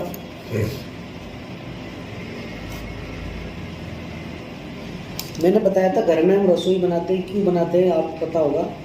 इसी तरह नीति आयोग बनाया, तो क्यों बनाया? दरअसल क्या होता है कि केंद्र और राज्यों के बीच में तालमेल और योजनाओं को, कार्यक्रमों को सही ढंग से बनाने के लिए और एक दूसरे मुख्यमंत्री वगैरह की सलाह मशवरे के लिए ऐसा मंच या ऐसी टेबल होना जरूरी थी जहाँ बैठकर सब बात कर सके। तो उस टेबल की भूमिका, मंच की भूमिका नीति आयोग ने निभाई। नीति आयोग की स्थापना के उद्देश्यों में ये बातें लिखनी है। ठीक है, सशक्त प्रशासन या सशक्त राष्ट्र के निर्माण के लिए हमने नीति आयोग को बनाया। राष्ट्रीय उद्देश्यों को या राष्ट्रीय सुरक्षा को या प्राथमिकताओं को या रणनीतियों को साझा दृष्टिकोण अपनाने के लिए हमने नीति आयोग बनाया। ठीक है, योजनाओं को जनता तक, ग्राम स्तर तक अच्छे ढंग से पहुंचाने के लिए नीति आयोग को बनाया। नीति आयोग का विजन प्रधानमंत्री और मुख्यमंत्री को राष्ट्रीय एजेंडे में शामिल करने के लिए है। ठीक है, अंततः आयोग समाज की भलाई के लिए काम करता है, देश की आर्थिक प्रगति के लिए काम करता है। कार्यक्रम और नीतियों के क्रियान्वयन के लिए हमने इसको बनाया। विकास एजेंडे को आगे बढ़ाने के लिए हमने इसको बनाया। ठीक है, नीति आयोग का संगठन या नीति आयोग में क्या क्या है। नीति आयोग के जो कुछ सदस्य होते हैं, ठीक है, तो उसका जो अध्यक्ष होता है वो तो प्रधानमंत्री होता है। और उपाध्यक्ष कौन होता है? उपाध्यक्ष किसी ऐसे व्यक्ति को चुनते हैं जो एक बहुत अच्छा और विशेषज्ञ हो और समझदार हो। प्रोफेसर अरविंद पनगड़िया को हमने सबसे पहले नीति आयोग का अध्यक्ष चुना था। वो नीति आयोग के प्रथम अध्यक्ष थे। पहले छोटा सवाल आ जाता है, नीति आयोग का प्रथम अध्यक्ष कौन था? तो नीति आयोग का प्रथम अध्यक्ष कौन था? अरविंद पनगड़िया। नीति आयोग के सदस्यों में आपको मंत्री, गृह मंत्री, कृषि मंत्री, रेल मंत्री ये सब मिल जाएंगे। इसके अलावा मुख्यमंत्री भी इसके सदस्य होते हैं। एक शासी परिषद होती है, इस परिषद का अध्यक्ष प्रधानमंत्री होता है और नीति आयोग के सभी पदेन सदस्य इसमें भाग लेते हैं।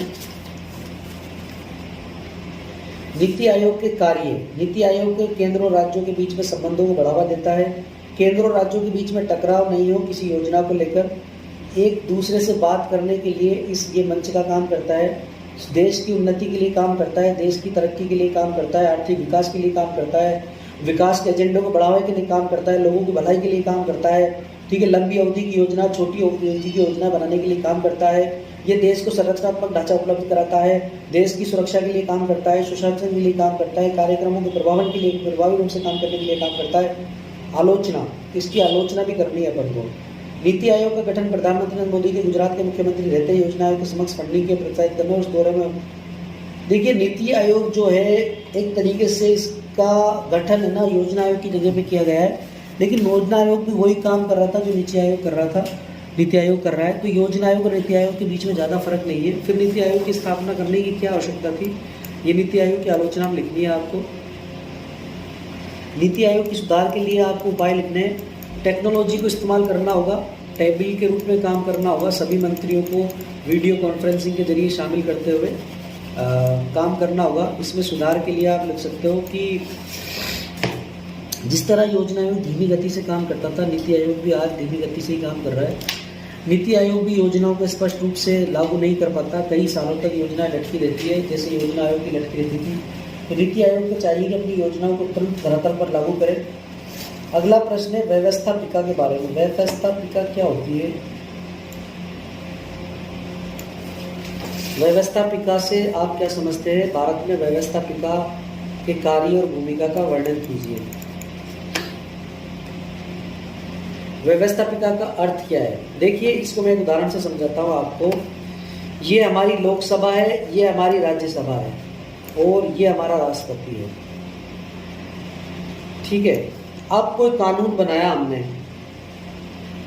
कोई कानून बनाया तो लोकसभा और विधानसभा दोनों में से ये कानून पास हो गया, यहाँ भी पास हो गया, यहाँ भी पास हो गया। फिर इसके बाद में राष्ट्रपति ने इस पर हस्ताक्षर कर दिया और ये कानून भारत में लागू हो गया, है ना। तो इस कानून को लागू करवाने में, बनाने में लोकसभा और विधानसभा, राष्ट्रपति की भूमिका आपने समझ ली। तो ये सब व्यवस्थापिका के अंग है। कौन? लोकसभा और राज्यसभा। क्या होगी? व्यवस्थापिका का मतलब हो गया कि लोकसभा और राज्यसभा में जो सदस्य बैठे हैं वो मिलकर व्यवस्थापिका बनाते हैं। व्यवस्थापिका कानून बनाने का काम करती है और शासन का काम करती है। व्यवस्थापिका के कार्य, व्यवस्थापिका के कार्य कानून बनाना, शासन करना, ठीक है। इसके अलावा प्रशासन पर नियंत्रण करना, जनता के बीच में जाना, जनता के, ये जो व्यवस्थापिका में मंत्री भी शामिल होते हैं, प्रधानमंत्री भी शामिल होते हैं, ठीक है। अगर मान लो प्रधानमंत्री को योजना लागू करनी है और उसको 4 करोड़ रुपए की आवश्यकता है, तो वो क्या करेंगे प्रधानमंत्री महोदय? प्रधानमंत्री महोदय एक वित्त विधेयक बनाएंगे, धन विधेयक कहते हैं जिसको। तो इस धन विधेयक को लोकसभा से पास किया जाएगा, राज्यसभा से पास किया जाएगा, फिर राष्ट्रपति इस पे साइन करेगा, तो भारत की संचित निधि से 4 करोड़ रुपए बाहर निकाल लिए जाएंगे। तो राष्ट्रीय वित्त पर नियंत्रण, यानी देश के पैसे पर नियंत्रण कौन करता है? व्यवस्थापिका नियंत्रण करती है। तो आप उदाहरण सहित लिख सकते हो, राष्ट्रीय वित्त पर नियंत्रण। न्यायिक कार्य करना, न्यायिक कार्य का मतलब होता है कि कुछ ऐसे कानून बनाना जिससे लोगों का भला हो। संविधान में संशोधन का कार्य करना कौन करता है? मान लो संविधान में पहले जो, देखिए संविधान, इसको आपको एक उदाहरण से समझाना है कि संविधान में संशोधन करना, ये टॉपिक डालना है आपको व्यवस्थापिका कार्यों में। फिर आपको एक उदाहरण से समझाना है कि पहले भारत के संविधान में 7 मूल अधिकार थे, अब 6 मूल अधिकार है। तो एक मूल अधिकार हटा दिया, संपत्ति के अधिकार को। किसने हटाया? व्यवस्थापिका ने हटाया। लोकसभा, राज्यसभा, प्रधानमंत्री, मुख्यमंत्री, राष्ट्रपति ने मिलकर हटाया। तो मुख्यमंत्री नहीं, लोकसभा, राज्यसभा और प्रधानमंत्री के काम से मिलता है। तो व्यवस्थापिका संविधान में संशोधन का कार्य भी करती है।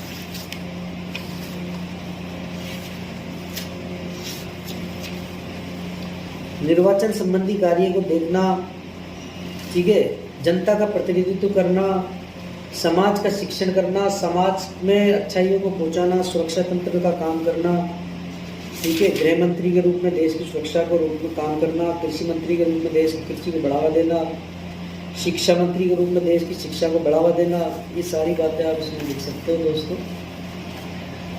इसका सेकंड पार्ट भी आएगा, ये फर्स्ट पार्ट है। ये फर्स्ट पार्ट कुछ ज़्यादा ही बड़ा हो गया, मैं इस बार उदाहरण समझा रहा था। इसका अगला जो पार्ट होगा उसमें अपन छोटे क्वेश्चन समझेंगे, न्यायिक पुनर्विलोकन समझेंगे। इसके सिंपल भाषा में मैं नोट्स भी अवेलेबल करवाऊंगा, आप अपनी परीक्षा की तैयारी जारी रखें।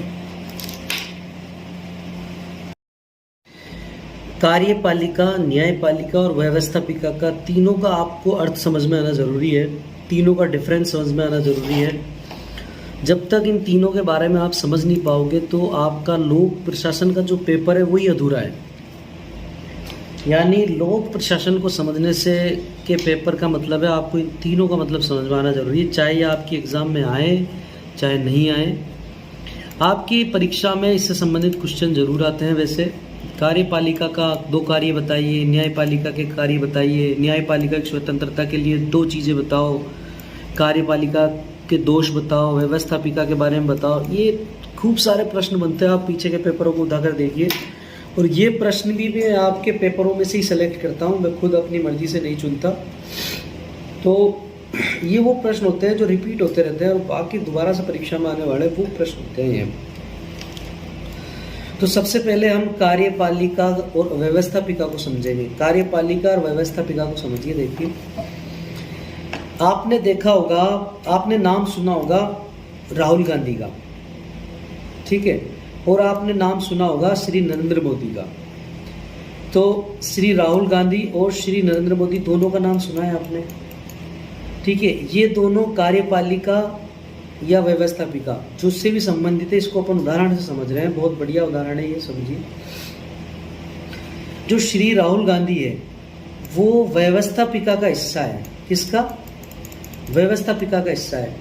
जबकि श्री जो नरेंद्र मोदी जी है वो कार्यपालिका का हिस्सा है और व्यवस्थापिका का भी हिस्सा है, दोनों का हिस्सा है। इसका मतलब क्या है?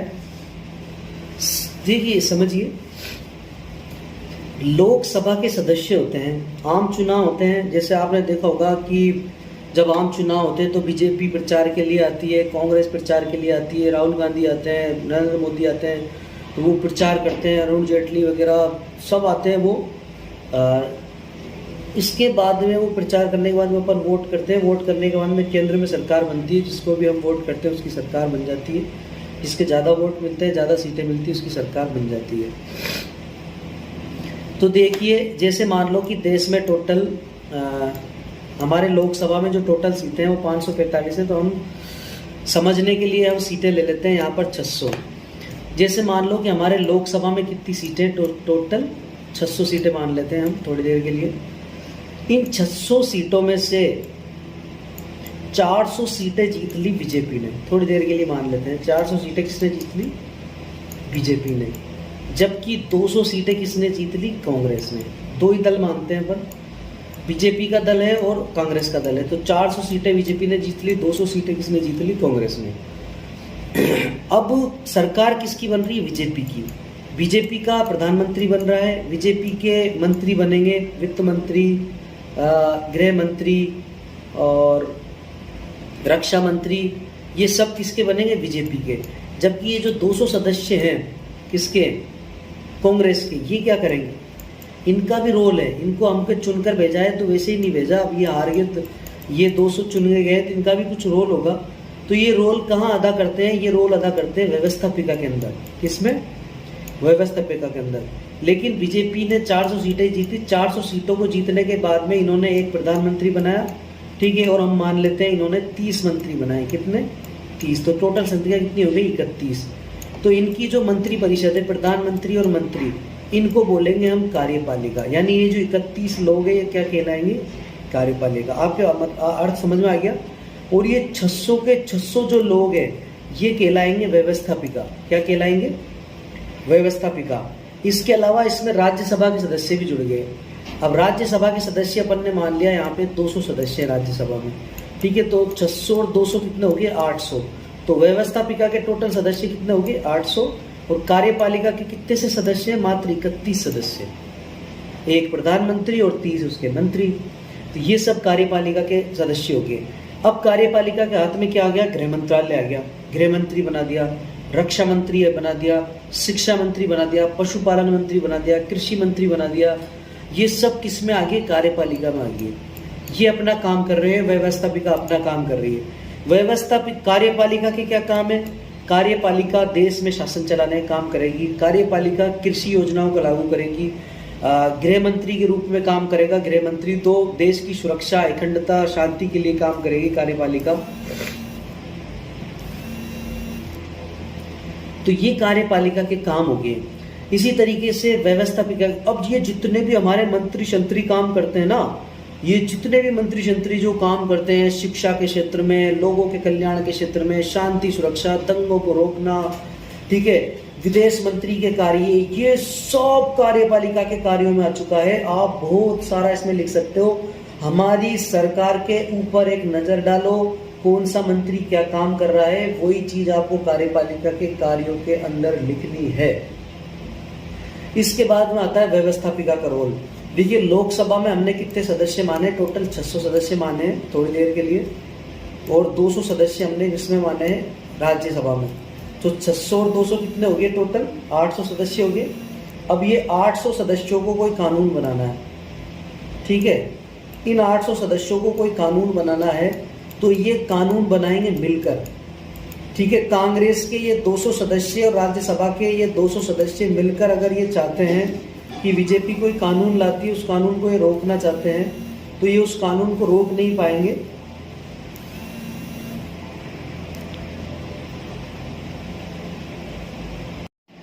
इसके बाद में आती है व्यवस्थापिका। व्यवस्थापिका का मैंने आपको बताया है जो 600-800 सदस्य है वो सब व्यवस्थापिका के अंग है, और ये सब मिलकर कानून बनाते हैं, ठीक है। राष्ट्रपति इस पर हस्ताक्षर करता है, तब जाके वो कानून बनता है, ठीक है।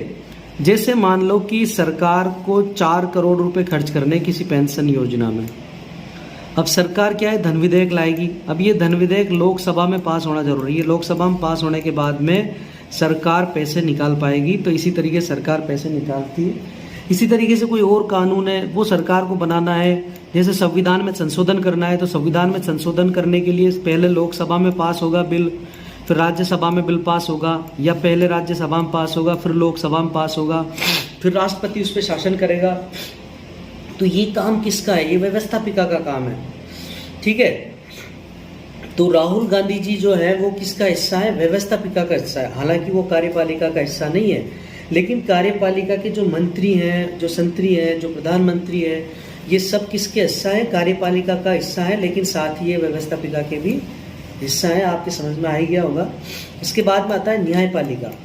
देखिए न्यायपालिका एक स्वतंत्र निकाय है। कार्यपालिका और व्यवस्थापिका दोनों आपस में जॉइंटेड है। जैसे इस तरीके से आप एक गोला बनाओगे तो ये कार्यपालिका हो गई। अब ये कार्यपालिका किसका हिस्सा हो गई? व्यवस्थापिका का भी और कार्यपालिका का भी। लेकिन न्यायपालिका एक अलग ही गोला है, इसको अपने हिसाब से काम करना होता है। ठीक है, देश में न्यायपालिका जो है वो एक अलग संगठन के रूप में या संस्था के रूप में काम करता है। न्यायपालिका स्वतंत्र रहे इसके लिए हमें बहुत सारे काम करने होते हैं। जैसे न्यायपालिका में जो जजों की भर्ती होती है वो पारदर्शी होती है, या जज खुद अपनी भर्तियां करते हैं। जज जो है अपने स्टाफ को जज खुद चुनते हैं, खुद उनकी प्रक्रिया होती है। व्यवस्थापिका और कार्यपालिका का उसमें कोई योगदान नहीं होता, लेकिन जजों की संख्या वगैरह का निर्धारण कार्यपालिका करती है। ठीक है, ये आप जजों की संख्या को बढ़ाना और घटाना किसका काम है? कार्यपालिका का काम है। संविधान में संशोधन का काम कार्यपालिका का है। कानून बनाने का काम कार्यपालिका का है, लेकिन कानून को लागू करने का काम किसका है? न्यायपालिका का काम है। अब न्यायपालिका को, कार्यपालिका को और व्यवस्थापिका को अपने अपने काम करने चाहिए। जैसे मान लो कि प्रधानमंत्री जी को कोई योजना लागू करनी है, ठीक है। अब उस योजना को लागू करने के लिए जो व्यवस्थापिका के जो दूसरे सदस्य हैं, जैसे राहुल गांधी वगैरह है या फिर कोई और सदस्य हैं, वो कह रहे हैं कि भाई ये योजना लागू नहीं होनी चाहिए, तो कार्यपालिका के कामों में हस्तक्षेप नहीं करेगी कोई दूसरी चीज़। या न्यायपालिका ने कह दिया नहीं ये योजना लागू नहीं होगी, तो न्यायपालिका को भी इनकी योजनाओं में हस्तक्षेप नहीं करना देना है। या फिर न्यायपालिका में जज की नियुक्ति हो गई तो कार्यपालिका कह रही है नहीं ये जज की नियुक्ति नहीं होगी, तो न्यायपालिका के कामों में भी व्यवस्थापिका या कार्यपालिका को हस्तक्षेप नहीं करना चाहिए। लेकिन फिर भी तीनों में टकराव होता रहता है। टकराव कैसे होता है मैं आपको एक उदाहरण से समझाता हूँ, बहुत अच्छे से समझ में आएगा आपके ये उदाहरण। आपको पता होगा कि कुछ दिनों पहले सरकार ने एक कानून बनाया था, न्यायिक नियुक्ति आयोग, NJAC। ठीक है, तो ये जो NJAC था ये हो गया नेशनल जुडिशियल अपॉइंटमेंट काउंसिल। तो ये NJAC को बनाया था कार्यपालिका ने। किसने बनाया था? कार्यपालिका ने बनाया था। कार्यपालिका क्या चाहती थी कि न्यायपालिका के जो जजेस चुने जाते हैं उनमें कार्यपालिका का भी योगदान हो, यानी NJAC का जो काउंसिल थी उसमें कार्यपालिका के भी कुछ सदस्य थे। जैसे मान लो कि इसको एक उदाहरण से समझो, जैसे ये NJAC है, इस NJAC ने 100 लोगों को देखा। इस 100 लोगों को देखने के बाद में इसने 3 लोगों को जज चुन लिया और ये जज सुप्रीम कोर्ट के जज बन गए, है ना। ऐसा सिस्टम चाहती थी कार्यपालिका। अब इस NJAC में जज भी थे, ठीक है, और कार्यपालिका के सदस्य भी थे। लेकिन सुप्रीम कोर्ट क्या चाहती थी? सुप्रीम कोर्ट ये चाहती थी कि इन 100 लोगों में से जजेज की नियुक्ति सिर्फ सुप्रीम कोर्ट को करनी है, किस लोगों को जज चुनना है ये कोई और इसमें योगदान नहीं दे। तो सुप्रीम कोर्ट ने क्या किया, ये जो कानून बनाया गया था NJAC, इसको रिजेक्ट कर दिया, इसको असंवैधानिक करार दे दिया और इसको निरस्त कर दिया NJAC को। किसने? न्यायपालिका ने। तो हो गया ना टकराव। तो इस तरीके से टकराव आते रहते हैं। कार्यपालिका कोई कानून बनाती है, कोई फैसले लेती है, न्यायपालिका देखती है कि इस फैसले में जनता की भलाई है या बुराई है, या न्यायपालिका के कार्यों में हस्तक्षेप हो रहा है या नहीं हो रहा। अगर न्यायपालिका को लगता है कि ये हमारे फैसलों के विरुद्ध है या ये हमारे काम में अड़ंगा है, तो न्यायपालिका उस कानून को रद्द कर देती है। इन्हीं चीज़ों को लेकर तीनों में टकराव होता रहता है, सरकार और न्यायपालिका के बीच में। इस टकराव को कम होना चाहिए, सबको अपना अपने काम पर ध्यान देना चाहिए, ठीक है। न्यायपालिका को अपना काम करना चाहिए, व्यवस्थापिका को अपना काम करना चाहिए, सबको अपने अपने काम की ओर ध्यान देना चाहिए।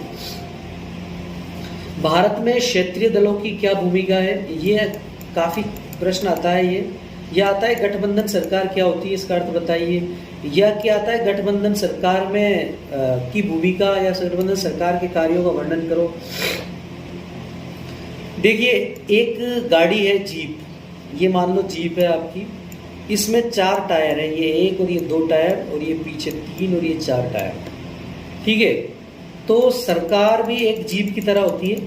अब ये सरकार दौड़ रही है इस जीप की तरह। अब इसका एक टायर हट गया मान लो, तो ये टायर हट गया, तो हटने के बाद में 3 टायरों पे दौड़ने लगेगी। फिर एक टायर और हट गया तो ये जीप गिर जाएगी, इसी तरीके से सरकार गिर जाएगी। अब ये जो 4 टायर है, इन 4 टायरों को तो हम मानेंगे राजनीतिक दल। क्या मानेंगे? राजनीतिक दल, ठीक है, और इस जीप को हम मानेंगे सरकार, ठीक है। और ये सरकार जो चल रही है ये 5 साल के लिए चल रही है।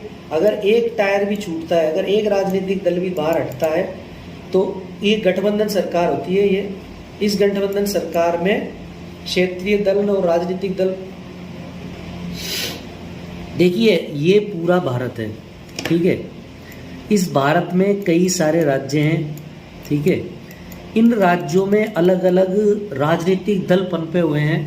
जैसे यूपी में चले जाओ आप, सपा मिल जाएगी, बसपा मिल जाएगी, जिसका ज़बरदस्त काम है वहाँ पे।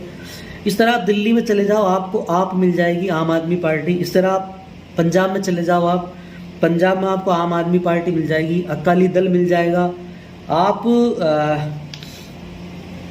पश्चिमी बंगाल में चले जाओ, पश्चिमी बंगाल में आपको ममता बनर्जी की जो पार्टी है तृणमूल कांग्रेस, वो मिल जाएगी, ठीक है। तो भारत के इतने सारे राज्य हैं, इन राज्यों में अलग अलग क्षेत्रीय पार्टियां काम करती है। इन दलों को बोलते हैं क्षेत्रीय दल, ठीक है। क्षेत्रीय दल एक राज्य स्तर पर ही भूमिका निभाता है या एक क्षेत्रीय स्तर पर भूमिका निभाता है। क्षेत्रीय दल राष्ट्रीय दल की तरह काम नहीं करता। क्षेत्रीय दलों का भी अपना एक पहचान जो होता है, एक राजनीतिक या पार्टी का जो पहचान चिन्ह होता है वो होता है, जैसे आम आदमी पार्टी का झाड़ू है, इस तरीके से होता है। अब होता है गठबंधन सरकार क्या होती है। देखिए राष्ट्रीय स्तर पर 2 पार्टी मान लो आप, जैसे थोड़ी देर के लिए एक कांग्रेस सरकार हो गई और एक बीजेपी दल हो गया, है ना। एक तो कांग्रेस और बीजेपी हो गया राष्ट्रीय स्तर पर। अब चुनाव होते हैं, चुनाव होने के बाद में मान लो 500 सीटों पर चुनाव होते हैं। अब 500 सीटों में से 150 सीटें तो आ गई बीजेपी के पास, 150 सीटें आ गई कांग्रेस के पास, ठीक है। 50 सीटें आ गई आपके पास, 50 सीटें आ गई तृणमूल कांग्रेस के पास, और 50 सीटें आ गई बसपा के पास, और 50 सीटें आ गई सपा के पास, ठीक है। इस तरीके से ये सीटें आ गई। इसके बाद में जो हमारे राष्ट्रपति हैं, राष्ट्रपति महोदय ने बीजेपी की पार्टी को कहा कि भाई आप सरकार बनाओ। अब बीजेपी की पार्टी ने सरकार बना ली। सरकार बनाने के बाद में बीजेपी पार्टी को बहुमत साबित करना है कि बहुमत की सरकार होनी जरूरी है। अब बीजेपी की सरकार ने क्या किया, बसपा से और सपा से 50-50 लोगों का 50-50 समर्थन ले लिया। तो 50 दल इसके हो गए, 50 इसके हो गए, ठीक है। और 50 ही इसने आप से ले लिए, तो 50-50-50 150 और 150 इसके पास सीटें, कितनी सीटें हो गई टोटल 300 सीटें हो गई। अब इस सीटों के जरिए बीजेपी सरकार क्या कर रही है, सरकार चला रही है भारत में थोड़ी देर के लिए मान लो आप। और आपको ये का ये उदाहरण लिखना है गठबंधन सरकार में, इस तरीके से सीटों का बंटवारा करके। अब ये गठबंधन सरकार चल रही है भारत में। अब इस गठबंधन सरकार को चलते चलते अभी 2 साल ही हुए थे कि सपा और बसपा ने अपना समर्थन बीजेपी सरकार से वापस ले लिया, और बीजेपी के पास टोटल सीटें रह गई 200, और बीजेपी सरकार गिर गई। फिर राष्ट्रपति महोदय ने कांग्रेस से कहा कि आप सरकार बना लो। फिर कांग्रेस ने सपा बसपा और आप के जरिए सरकार बना ली। फिर कांग्रेस की सरकार चल रही है। कुछ दिनों बाद आपने समर्थन ले लिया वापस, और सपा बसपा ने समर्थन ले लिया। कांग्रेस पास कितनी सीटें रह गई, 150 सीटें। तो फिर गठबंधन सरकार है वो गिर गई, 1 साल में ही गिर गई गठबंधन सरकार। तो गठबंधन सरकार में क्या होता है, कई सारे दल मिलकर सरकार का गठन करते हैं, और वो जो दल होते हैं वो सरकार के ऊपर दबाव बनाते हैं गठबंधन सरकार की, हमारे हिसाब से काम करो, अगर आप हमारे हिसाब से काम नहीं करोगे तो हम समर्थन वापस ले लेंगे। जब गठबंधन सरकार से कोई राजनीतिक दल अपना समर्थन वापस ले लेता है तो फिर वो सरकार गिर जाती है। राजनीतिक दल का मतलब समझ में आ रहा होगा आपके। तो क्षेत्रीय दलों की गठबंधन सरकार में बहुत महत्वपूर्ण भूमिका होती है। ये क्षेत्रीय दल मिलकर राष्ट्रीय सरकार में क्या करते हैं, अपना योगदान देते हैं और अपनी मांगों को पूरा करवाते हैं, ठीक है। अपने समाज की जिन पार्टियों जिन लोगों का ये प्रतिनिधित्व करते हैं उनको ये पहचान देते हैं, पहचान के साथ ये उनके हितों की रक्षा करते हैं, ठीक है। इसके अलावा ये अपना जो दल है उसको बढ़ाने के लिए काम करते हैं, अपने दल की इम्पोर्टेंसी के लिए काम करते हैं क्षेत्रीय दल। तो क्षेत्रीय दलों का महत्व भी है। क्षेत्रीय दल क्या करते हैं, अलग अलग जो हमारे देश में विभिन्नताएं पाई जाती है।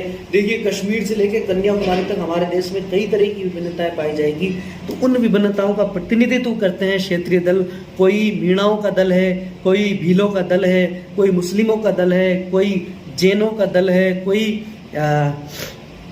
कोई बौद्धों की पार्टी है, कोई सिखों की पार्टी है, या कोई किसी धार्मिक विशेष की पार्टी है, या कोई गरीबों की पार्टी है, या कोई आम आदमियों की पार्टी है, तो ये पार्टियां क्या करती है, सभी लोगों का प्रतिनिधित्व करती है।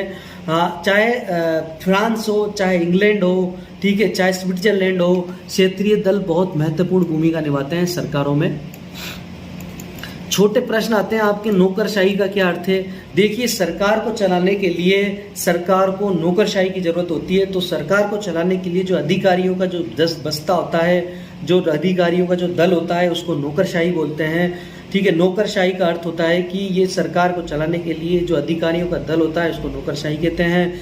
नौकरशाही के दो दोष लिखिए। नौकरशाही में भ्रष्टाचार पनपा हुआ है, नौकरशाही में पारदर्शिता नहीं है, नौकरशाही काम नहीं करती ढंग से, नौकरशाही समय पर काम नहीं करती, नौकरशाही लेट लतीफी है, नौकरशाही में नौकरशाही राजनीतिक दलों से प्रेरित होकर काम करती है, नौकरशाही किसी धर्म के विशेष के प्रति उत्साहित होकर काम करती है, नौकरशाही एक तरफा कार्रवाई करती है, नौकरशाही के लाभ, नौकरशाही एक तरफा कार्यवाही नहीं करती, नौकरशाही अपना राजनीतिक दलों के हिसाब से काम नहीं करती, नौकरशाही में भ्रष्टाचार कम है, नौकरशाही पारदर्शिता के हिसाब से काम करती है। बिल्कुल उल्टा लिख देना है, जो आप दोष लिख रहे हो वही लाभ लिख देना बाद में। द्विसदनात्मक व्यवस्था क्या होती है? देखिए, भारत में दो दल है, दो सभा है, एक तो लोकसभा, एक राज्यसभा। तो जहां पर दो सदन होते हैं उसी को द्विव्यवस्थापिका कहते हैं, द्विव्यवस्थापिका या द्विसदन वाली व्यवस्थापिका। भारत इसका एग्जैक्ट एग्जाम्पल है, बहुत अच्छा उदाहरण है। हमारे भारत में लोकसभा और राज्यसभा है, यही हमारी द्विसदन व्यवस्थापिका है। ऐसा देश जहां पर व्यवस्थापिका के दो सदन होते हैं उसको द्विसदन व्यवस्थापिका है। दुनिया में कहीं भी 3 सदनों वाली व्यवस्थापिका नहीं है, ज्यादातर 2 सदनों वाली व्यवस्थापिका है। चाहे अमेरिका हो, चाहे इंग्लैंड हो, चाहे फ्रांस हो, चाहे स्विट्जरलैंड हो, ज्यादातर द्विसदन व्यवस्थापिका ही पाई जाती है। बहुदलीय प्रणाली क्या है?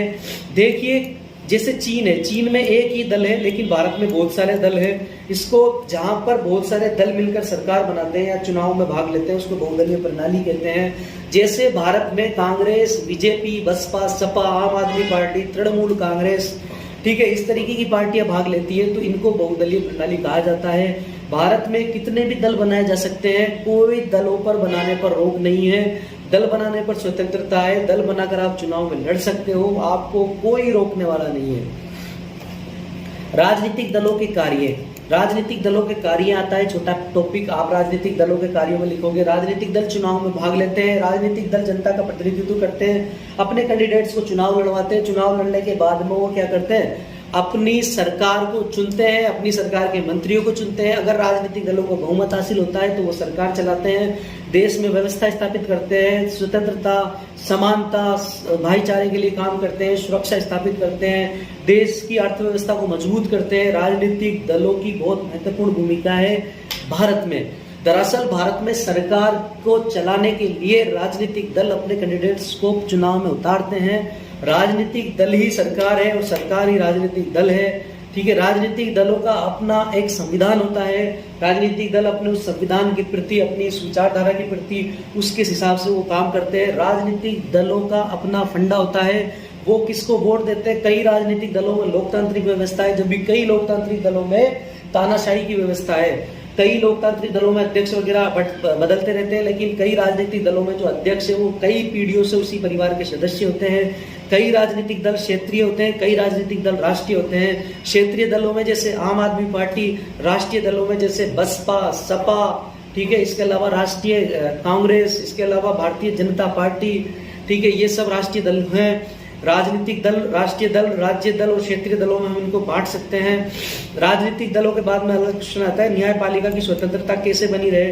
न्यायपालिका की स्वतंत्रता बनाए रखने के लिए हमें क्या करना होगा, न्यायपालिका को अपना काम स्वतंत्रता से करने देना होगा। न्यायपालिका के काम में कार्यपालिका हस्तक्षेप नहीं करे, न्यायपालिका के काम में व्यवस्थापिका हस्तक्षेप नहीं करे। न्यायपालिका की स्वतंत्रता बनाए रखने के लिए जो जजेज हैं उनको खुद न्यायपालिका ही चुने, न्यायपालिका का जो स्टाफ है वो खुद न्यायपालिका का चुने, न्यायपालिका के जो चपड़ासी हैं, न्यायपालिका के जो अधिकारी हैं, न्यायपालिका के जो जजेज हैं वो खुद न्यायपालिका अपनी भर्ती प्रणाली से चुने। कार्यपालिका, व्यवस्थापिका, लोकसभा, इनका इसमें कोई योगदान नहीं होना चाहिए। विधि के शासन का क्या अर्थ है? विधि के शासन, छोटा प्रश्न आ जाता है। विधि का शासन, विधि का मतलब होता है कानून। कानून के शासन का क्या अर्थ है? ना तो कोई राजा, ना ही कोई प्रजा, ना ही कोई प्रधानमंत्री, ना ही कोई मंत्री, ना ही कोई राष्ट्रपति। कानून की नजर में सब समान है, इसी को विधि का शासन कहते हैं। अगर प्रधानमंत्री महोदय किसी का मर्डर कर देते हैं, या कोई आम आदमी मर्डर कर देता है, या मुख्यमंत्री मर्डर कर देता है, या कोई कानून के उल्लंघन करता है, तो उसको कानून के हिसाब से ही सजा मिलती है। ठीक है, ये नहीं देखा जाता कानून के सामने कि किसका क्या पद है, कानून अपने हिसाब से उसको सजा देता है। आपने देखा होगा चारा घोटालों में श्री लालू प्रसाद जी को जेल हुई थी। ठीक है, इसी तरीके से कई लोगों को, जैसे मध्य प्रदेश, उससे यूपी में जो आजम खान है उसको जेल में डाला हुआ है। तो कानून की नज़र में कोई भी समान दृष्टि, सबको समान दृष्टि से देखा जाता है। लेकिन कभी कभी विधि के शासन को आंच पहुंचती है, विधि के शासन को कभी कभी क्या होता है, ठेस पहुंचती है। राजनीतिक दल क्या करते हैं, विधि के शासन का, कानून के शासन का दुरुपयोग करके राजनीतिक दलों को, अपने विरोधियों को प्रभावित करते हैं, उन्हें परेशान करने का काम भी करते हैं। न्यायिक पुनर्विलोकन क्या है? न्यायिक पुनर्विलोकन देखिए, मैंने जो एनजेएससी का उदाहरण दिखाया था वो आप न्यायपालिका के पुनर्विलोकन में लिख सकते हो। देखिए, कार्यपालिका जो होती है, यानी जो मंत्री वगैरह है, वो कोई कानून बनाकर लाते हैं। अगर उस कानून से कार्यपालिका को या न्यायपालिका को या स्वतंत्रता को या संविधान को कोई खतरा है, तो जो हमारी न्यायपालिका है उसको रद्द कर सकती है। यानी सरकार के द्वारा जो कानून बनाए जाते हैं, जो आदेश बनाए जाते हैं, अगर वो संविधान की आत्मा को ठेस पहुंचाते हैं तो न्यायपालिका उनको रद्द कर सकती है, उनकी समीक्षा कर सकती है। यही न्यायिक पुनर्विलोकन है। न्यायिक पुनर्विलोकन का मतलब होता है दोबारा से देखना, दृष्टिकोण को अपनाना। तो यही न्यायिक पुनर्विलोकन है। न्यायिक पुनर्विलोकन का क्या अर्थ है, इसके महत्व को बताइए। न्यायिक पुनर्विलोकन का अर्थ मैंने बता दिया, एक बार और बताता हूँ। देखिए, सरकार, जब बीजेपी की सरकार आई तो उसने एक कानून बनाया, एनजेएससी। इस कानून के जरिए सरकार भी जजों की नियुक्ति में भाग लेना चाहती थी, लेकिन न्यायपालिका ने कहा कि नहीं, हम हमारे जजों को खुद चुनेंगे कि हमें कौन सा जज चुनना है। तो न्यायपालिका ने क्या किया, इस एनजेएससी एक्ट को रद्द कर दिया। तो न्यायपालिका ने इस एनजेएससी एक्ट को जो रद्द किया था वो किस शक्ति के तहत किया था? न्यायिक पुनर्विलोकन की शक्ति के तहत। तो न्यायिक पुनर्विलोकन का क्या अर्थ है? जब भी सरकारें, कार्यपालिका जब कोई आदेश बनाती है, कानून बनाती है या संविधान में संशोधन करती है, तो न्यायपालिका यानी हमारे जो जजेज है, यानी हमारी हाईकोर्ट और सुप्रीम कोर्ट है, वो ये देखती है कि ये जो आदेश और ये जो कानून है वो संविधान की आत्मा को या न्यायपालिका को कहीं परेशान या के लिए तो नहीं है, या ये संविधान की आत्मा को या संविधान की मूल भावना को ठेस तो नहीं पहुंचा रहे।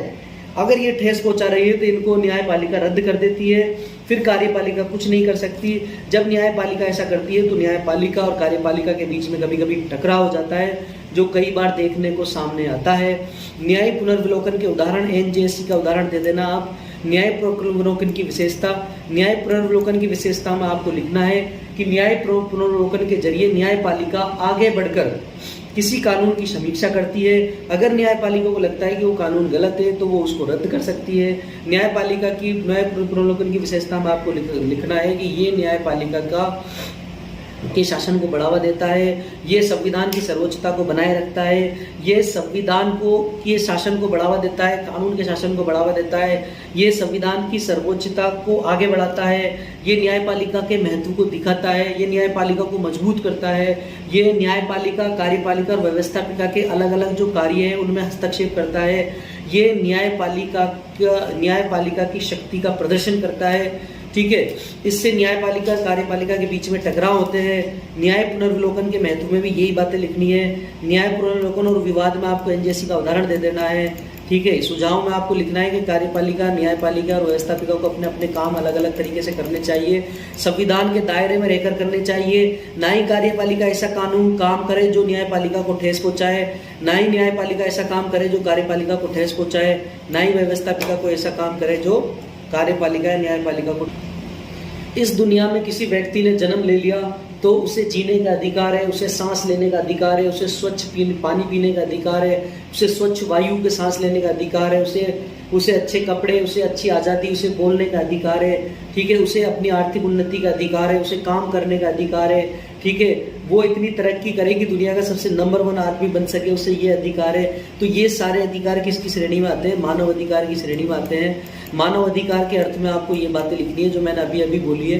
कि कोई व्यक्ति जब दुनिया में जन्म लेता है तो उसे जीने का अधिकार होता है, स्वच्छ वायु, स्वच्छ खाना, स्वच्छ पीने, इन सब का अधिकार होता है। उसे बोलने की आज़ादी होती है, उसे शिक्षा लेने की आज़ादी होती है, ठीक है। ये सब उसे अपनी पसंद के व्यक्ति से शादी करने की आज़ादी होती है, उसे अपनी पसंद का धर्म चुनने की आज़ादी होती है, अपनी पसंद के धर्म को मानने की और उसका प्रदर्शन करने की उसे आज़ादी होती है।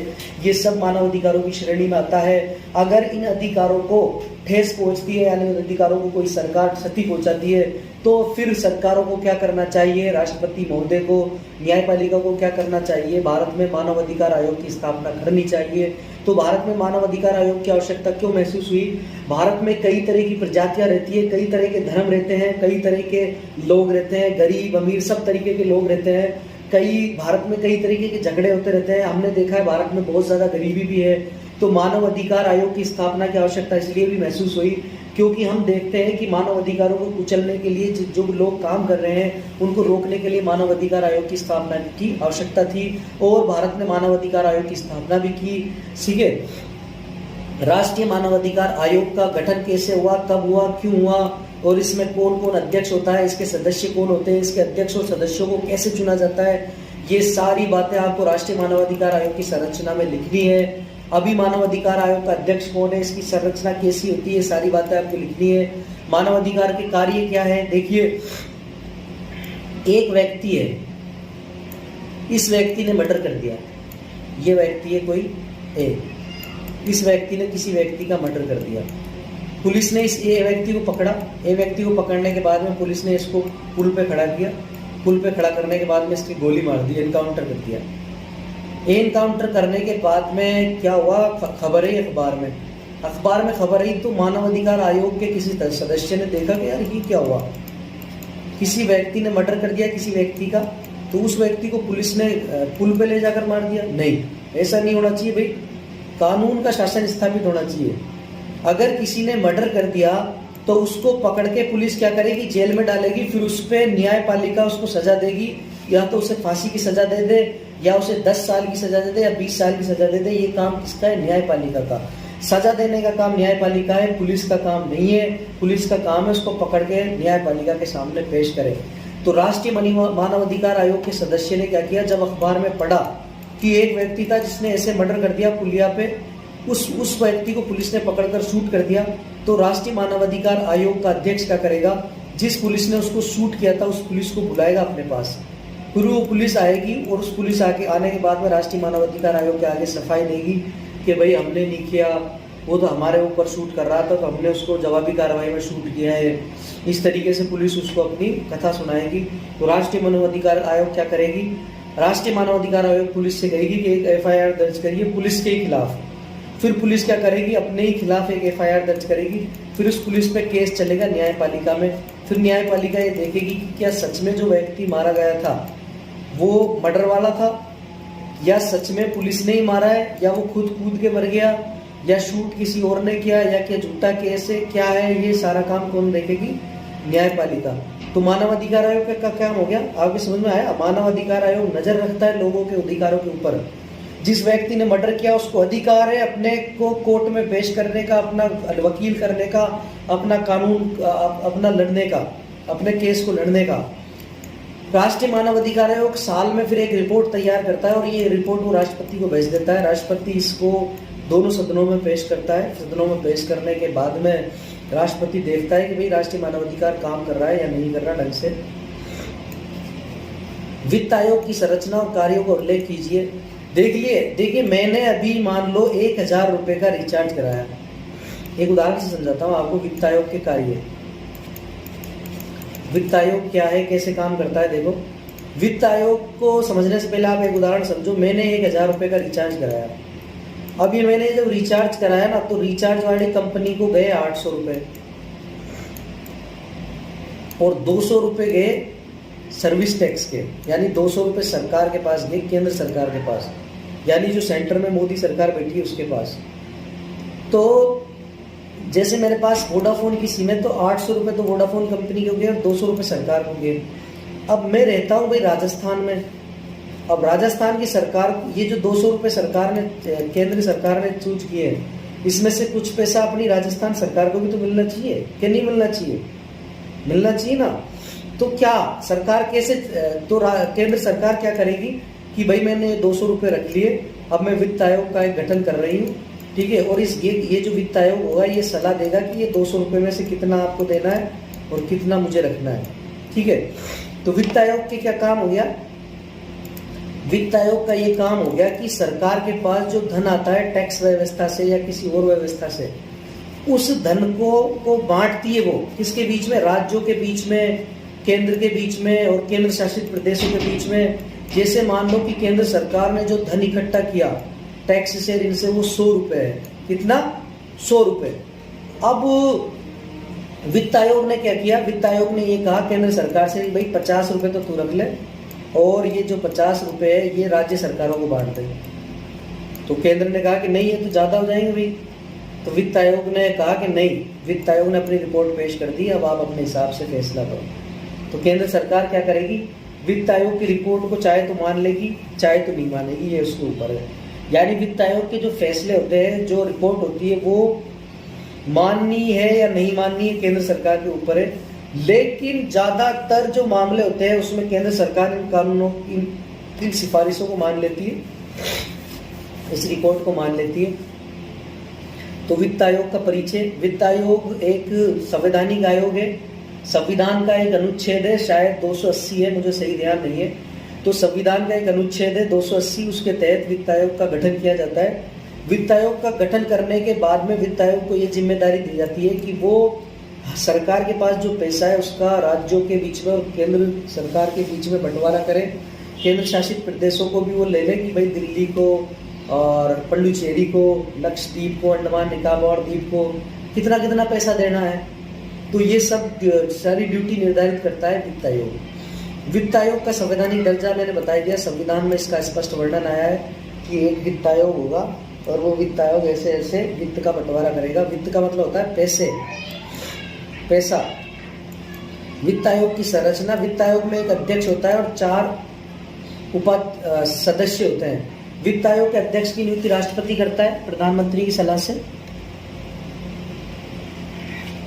वित्त आयोग के सदस्यों और अध्यक्ष का कार्यकाल 5 साल के लिए होता है। 5 साल बाद वित्त आयोग अपनी रिपोर्ट पेश कर देता है। इसके बाद वित्त आयोग भंग हो जाता है, फिर नया वित्त आयोग चुना जाता है। फिर वो वित्त आयोग 5 साल के लिए फिर से अपनी सिफारिशें देता है। वित्त आयोग के कार्य आपके समझ में आएंगे। वित्त आयोग का महत्व भी ऐसे लिखना है, सारी बातें लिखनी है। वित्त आयोग की आलोचना लिखनी है आपको। वित्त आयोग क्या करता है, केंद्र सरकार का प्रतिनिधित्व करता है और केंद्र सरकार के जो चहेते होते हैं वो वित्त आयोग में बैठे होते हैं। तो केंद्र सरकार के इशारों पर वित्त आयोग की रिपोर्ट तैयार होती है। फिर रिपोर्ट तैयार होने के बाद में केंद्र, अगर वित्त आयोग मान लो स्वतंत्र रूप से कार्य भी करता है तो वित्त आयोग की सिफारिशों को लागू करना नहीं करना केंद्र सरकार की जिम्मेदारी है। यानी केंद्र की दादागिरी हो सकती है ये, चाहे कांग्रेस सरकार हो, चाहे बीजेपी सरकार हो, कोई भी सरकार हो, उसकी दादागिरी है कि वो वित्त आयोग की सिफारिशें माने या नहीं माने। तो वित्त आयोग की सिफारिशें देने से क्या मतलब आ रहा है, फिर वित्त आयोग को सिफारिशें नहीं देनी चाहिए जब वो माने नहीं तो। लेकिन वित्त आयोग की सिफारिशों को ज़्यादातर मान लिया जाता है, इसलिए वित्त आयोग के ऊपर अपन ये चीज़ नहीं कह सकते। वित्त आयोग की आलोचना में आपको ये बातें लिखनी है। फिर वित्त आयोग के लिए सुझाव देने, वित्त आयोग के लिए ये सुझाव देने कि वित्त आयोग की रिपोर्ट को स्थायी मानी जाए, वित्त आयोग को स्वतंत्र बनाया जाए। जैसे कि हमारा निर्वाचन आयोग है ऐसे बनाया जाए, जैसे न्यायपालिका है ऐसे बनाया जाए, ठीक है। कभी कभी क्या होता है, जैसे 100 रुपये है केंद्र सरकार के पास, 100 में से 50 रुपये राज्य सरकार को बांटने के लिए कह दिया वित्त आयोग ने। और तो राज्य क्या करते हैं, राज्य कहते हैं भाई 50 रुपये देगा क्या हमको, इतना बड़ा राज्य, इतनी बड़ी जनसंख्या है हमारी, 50 रुपये दे रहा है बस, और 50 रुपये खुद रख रहा है, तेरा क्या काम है, जनता को तो हम संभाल रहे हैं, केंद्र से कहता है। तो केंद्र के राज्यों के बीच में कभी कभी टकराव हो जाता है वित्त आयोग को देकर। अगर वित्त आयोग स्वतंत्र बन जाए और सभी लोगों की सलाह माने, वित्त आयोग सभी मुख्यमंत्रियों के साथ बैठक करे, तो वित्त आयोग क्या है, सफलता को पार कर सकता है। ये वित्त आयोग के बारे में लिखना है। दोस्तों समझिए, सवालों को अच्छे से जवाब दे के आइए, अच्छे से टॉपिक बनाइए। सरल भाषा में नोट्स के लिए मुझे संपर्क करिए 94 60 55 93 08।